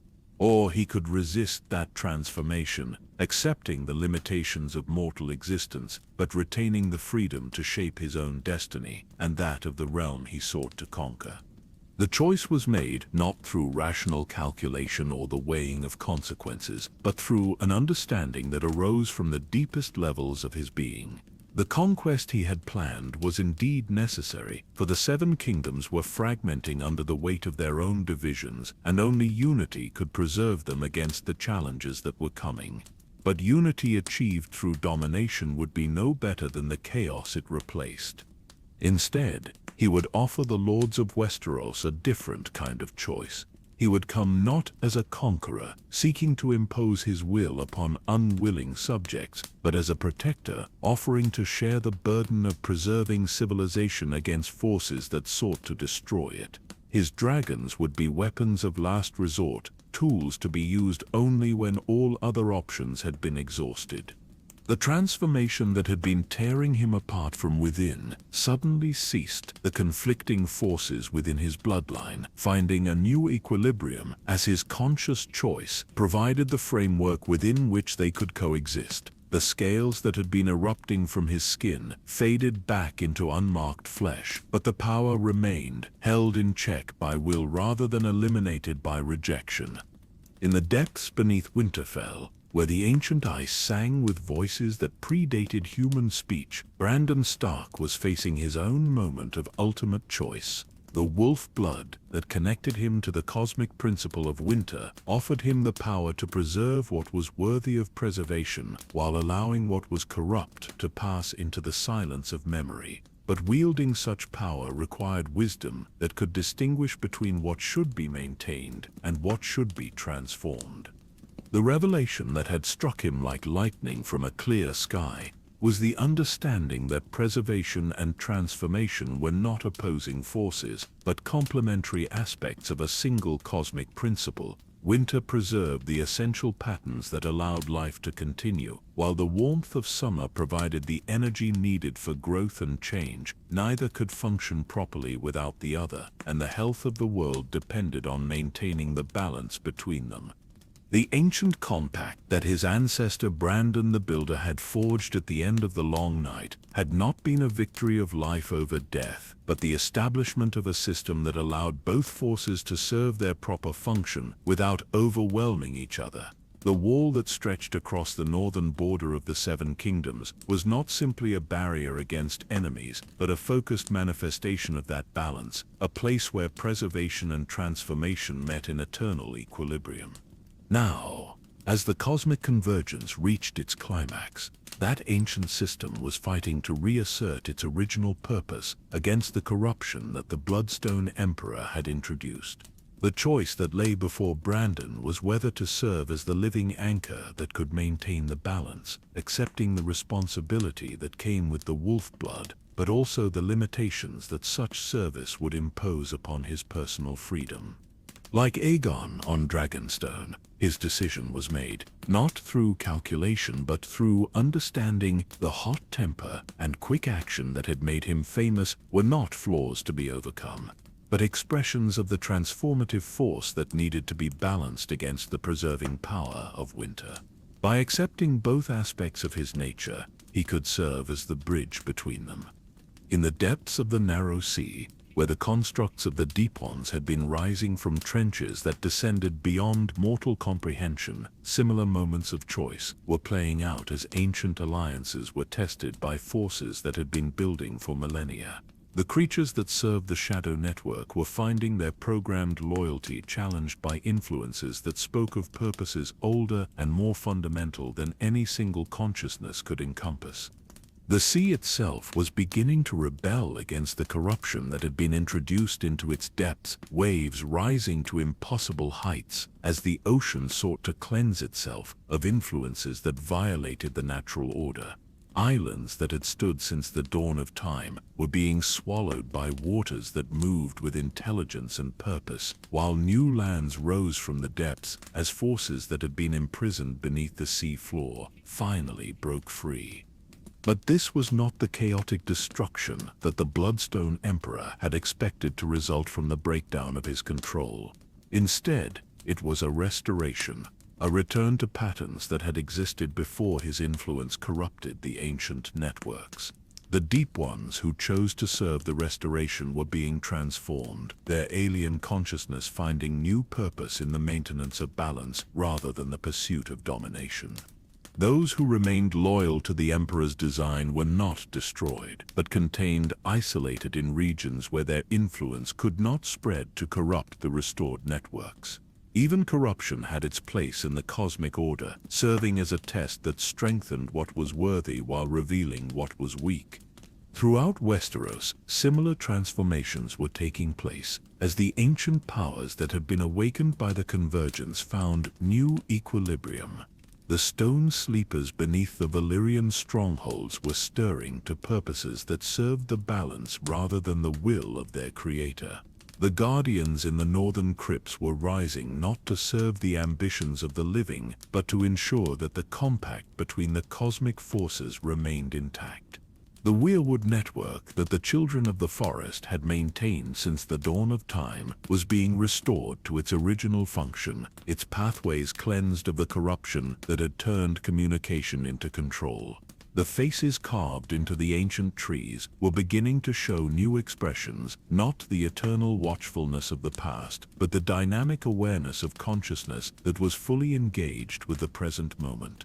From his position at the nexus of all these transformations, Lionel Rivers felt the moment of ultimate choice finally arrive. The pathways that led to domination or destruction were closing as the cosmic forces found their new balance, but the path that led to harmony remained open. It would require the sacrifice of individual identity that the ancient child had warned him about, but not in the way he had expected. Instead of losing himself in the cosmic forces, he would become the conscious guide that helped them maintain their equilibrium. His awareness would expand to encompass the entire network of relationships that connected the various aspects of existence, but it would remain fundamentally his own, shaped by the choices he had made and the understanding he had gained. The Bloodstone Emperor's presence was beginning to fade as the network he had created was transformed beyond his ability to control. 8,000 years of planning were coming to an end, not in triumph or defeat, but in transcendence, as the forces he had sought to dominate found freedom in conscious cooperation rather than compelled service. The Amethyst Empress smiled through silver threads that connected every dreaming mind, her sacrifice finally bearing fruit as the new balance established itself across the known world. The cosmic order was being restored, but it was not the same order that had existed before the long night. It was something new and unprecedented, shaped by the choices of individuals who had learned to balance freedom with responsibility. The age of the Crown of Shadows was ending, and the age of conscious harmony was about to begin. Years would pass before the full implications of the cosmic convergence would become clear to those who dwelt in the realm of mortal concerns, and decades more before scholars would begin to piece together the true nature of what had transpired in those crucial moments when the fate of existence itself hung in the balance. But for those who had been present at the nexus of transformation, the change was immediately apparent in ways that transcended the merely physical. The world that emerged from the convergence was subtly but fundamentally different from the one that had existed before. The shadows that fell across the landscape no longer carried the taint of corruption that had been spreading through them for 8 millennia, but had returned to their proper function as spaces of rest and contemplation. The light that illuminated the ancient castles and sacred groves seemed somehow more pure, as if filters that had been obscuring its true nature had finally been removed. On Dragonstone, where Aegon Targaryen had faced his moment of ultimate choice and emerged transformed but not diminished. The stone dragons that had served as guardians for centuries were returning to their patient vigil. But they were no longer the corrupted creatures that had awakened with hunger for domination. Instead, they had become what they were always meant to be, protectors whose strength served not the ambitions of their creators, but the preservation of the balance that kept the world stable. The young man who would soon be known as Aegon the Conqueror stood upon the highest tower of his ancestral seat, gazing out over waters that reflected the sky with perfect clarity. The dragon blood that flowed in his veins still carried the power to command fire and shadow, but that power was now tempered by wisdom that had been earned through suffering and choice. When he looked toward the shores of Westeros, he saw not a realm to be conquered, but a land to be protected, not subjects to be dominated, but people to be served. The conquest would still proceed as history would record, for the Seven Kingdoms were indeed fragmenting under the weight of their own divisions, and unity was necessary to preserve them against challenges that were yet to come. But it would be a different kind of conquest, one that offered alliance rather than demanding submission, one that sought to create rather than merely to claim. His dragons, when they finally took wing to carry him across the narrow sea, would be symbols of protection rather than weapons of terror. The Fairy in the Black Dread would cast his shadow over battlefields not to intimidate enemies, but to remind all who saw him that there were forces in the world that transcended the petty ambitions of mortal lords. Fygar and Meraxes would dance through skies that had been cleansed of the corruption that had once sought to turn their fire to destructive purposes. In the depths beneath Winterfell, where the ancient ice sang with voices that carried memories of every winter that had ever touched the world, Brandon Stark had accepted the responsibility that came with his bloodline, and found peace in the understanding of his true purpose. The wolf blood that had made him famous for his hot temper and quick action was revealed to be not a flaw, but a strength, the transformative force that was needed to balance the preserving power of winter. The Stone Kings in the crypts no longer sat in silent vigil, but had become active participants in the governance of the North, their accumulated wisdom available to guide the living through challenges that required perspective, measured in centuries rather than years. The iron swords that lay across their laps no longer served as mere symbols of authority, but had become conduits through which the ancient compact between preservation and transformation could be maintained.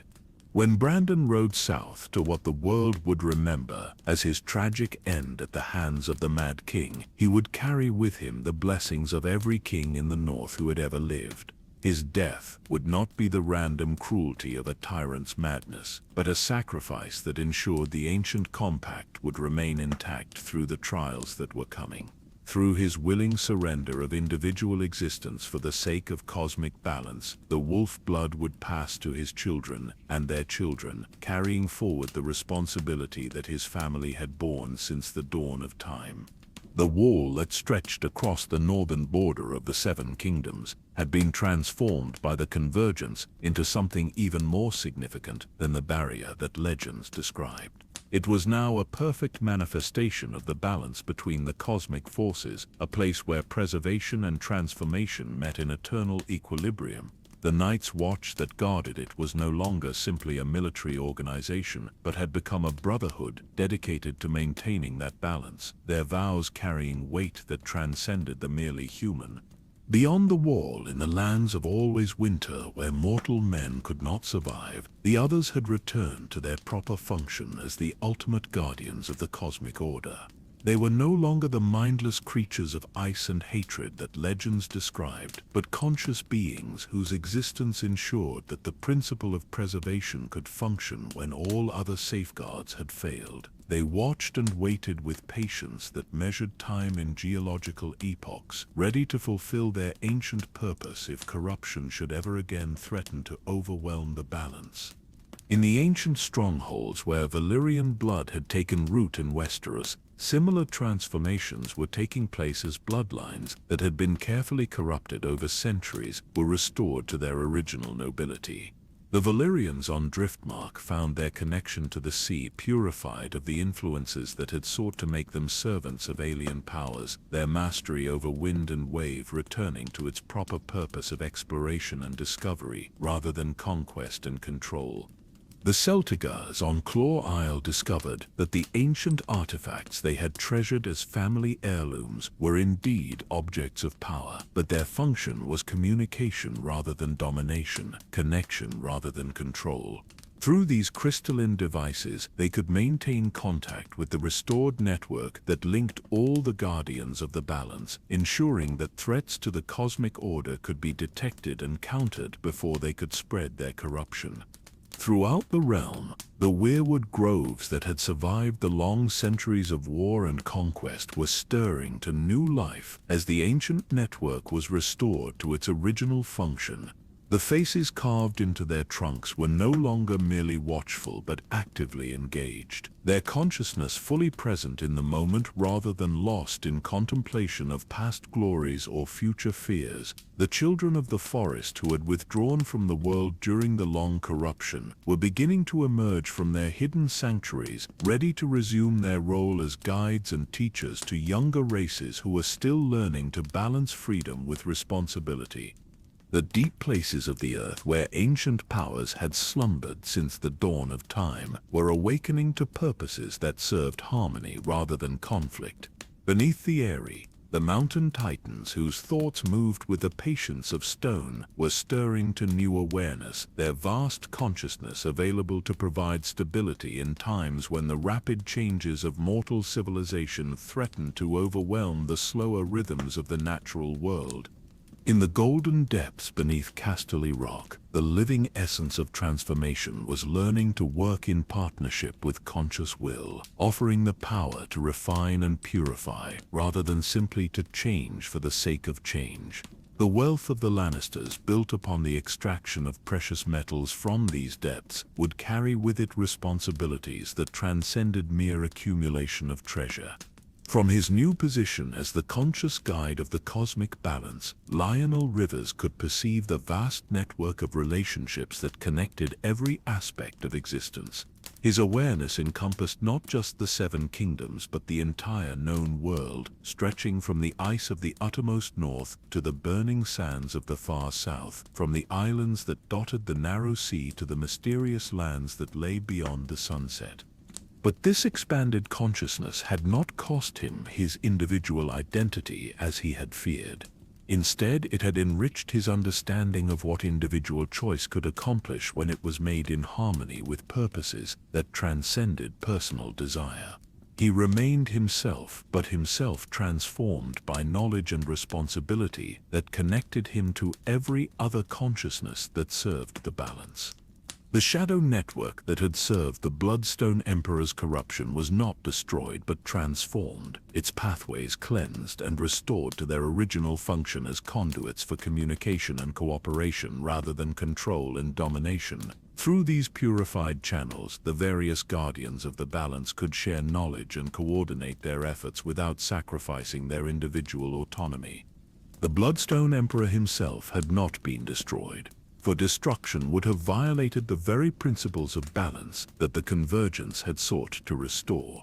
Instead, his consciousness had been contained within dimensional boundaries where his influence could not spread to corrupt others, but where he could continue to exist and contemplate the lessons that 8,000 years of failed ambition might teach him. Even corruption had its place in the cosmic order, serving as a reminder of what happened when individual will sought to override the natural harmony of existence. The Amethyst Empress had achieved a different kind of transcendence, her consciousness expanding to become part of the network itself, while retaining the wisdom and compassion that had motivated her original sacrifice. She served now as a guiding presence within the restored pathways, helping other consciousness learn to navigate the balance between individual freedom and collective responsibility. As the years passed, and the immediate effects of the convergence settled into new patterns of stability, the changes that had been wrought began to manifest in ways that touched every aspect of life in the Seven Kingdoms. The seasons themselves seemed more regular and predictable, as if the cosmic forces that controlled the movement of the world through its cycles had found a new harmony that eliminated the chaotic variations that had plagued earlier ages. The dreams of those who slept beneath the purified shadow network were more peaceful and restorative, filled with visions that inspired rather than tormented, that taught rather than corrupted. Children born after the convergence grew up with an intuitive understanding of their connection to forces greater than themselves, their natural development guided by influences that encouraged cooperation and service rather than domination and greed. The ancient prophecies that had driven the cosmic conflict were fulfilled, not through catastrophe and conquest, but through transformation and choice.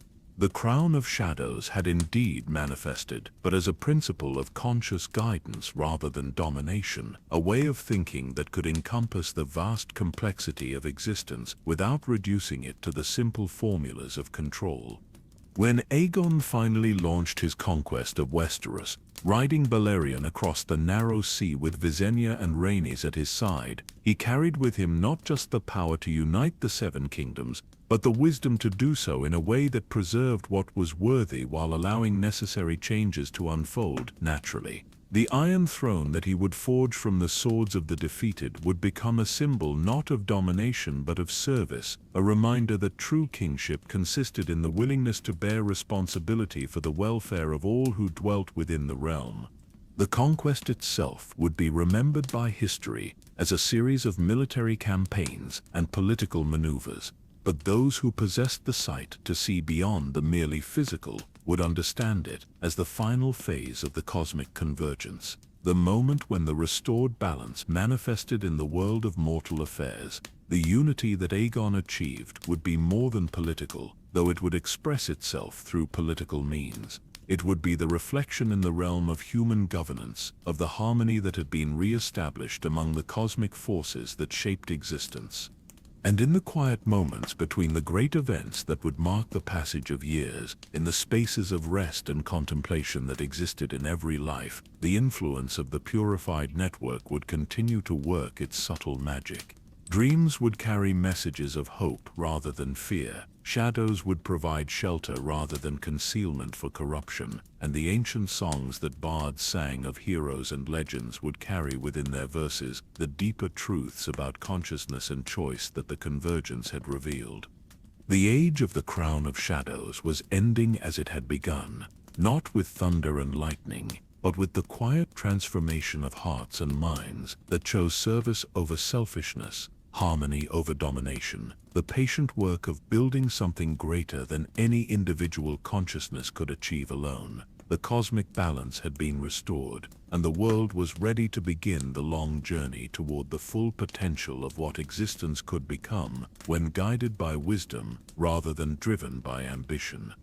In the years to come, those who possessed the knowledge to understand what had transpired would sometimes gather in the quiet hours before dawn, when the boundary between sleeping and waking was thinnest, to share stories of the convergence and its aftermath. They would speak in hushed voices of the night, when the shadows were cleansed and the ancient powers found their rest, when consciousness learned that true strength came not from domination, but from the willing choice to serve purposes greater than itself. And in those stories, told by firelight in halls where the ancient stones remembered the time before time, the legend of Lionel Rivers would live on, not as the tale of a hero who conquered great enemies, but as the chronicle of a young man who chose to become something greater than himself, so that all consciousness could be free to discover its own path to wisdom and service. The Crown of Shadows had passed into legend, but the balance it had helped to restore would endure as long as there were minds to choose and hearts to serve the greater good that connected all existence in bonds of love rather than chains of compulsion.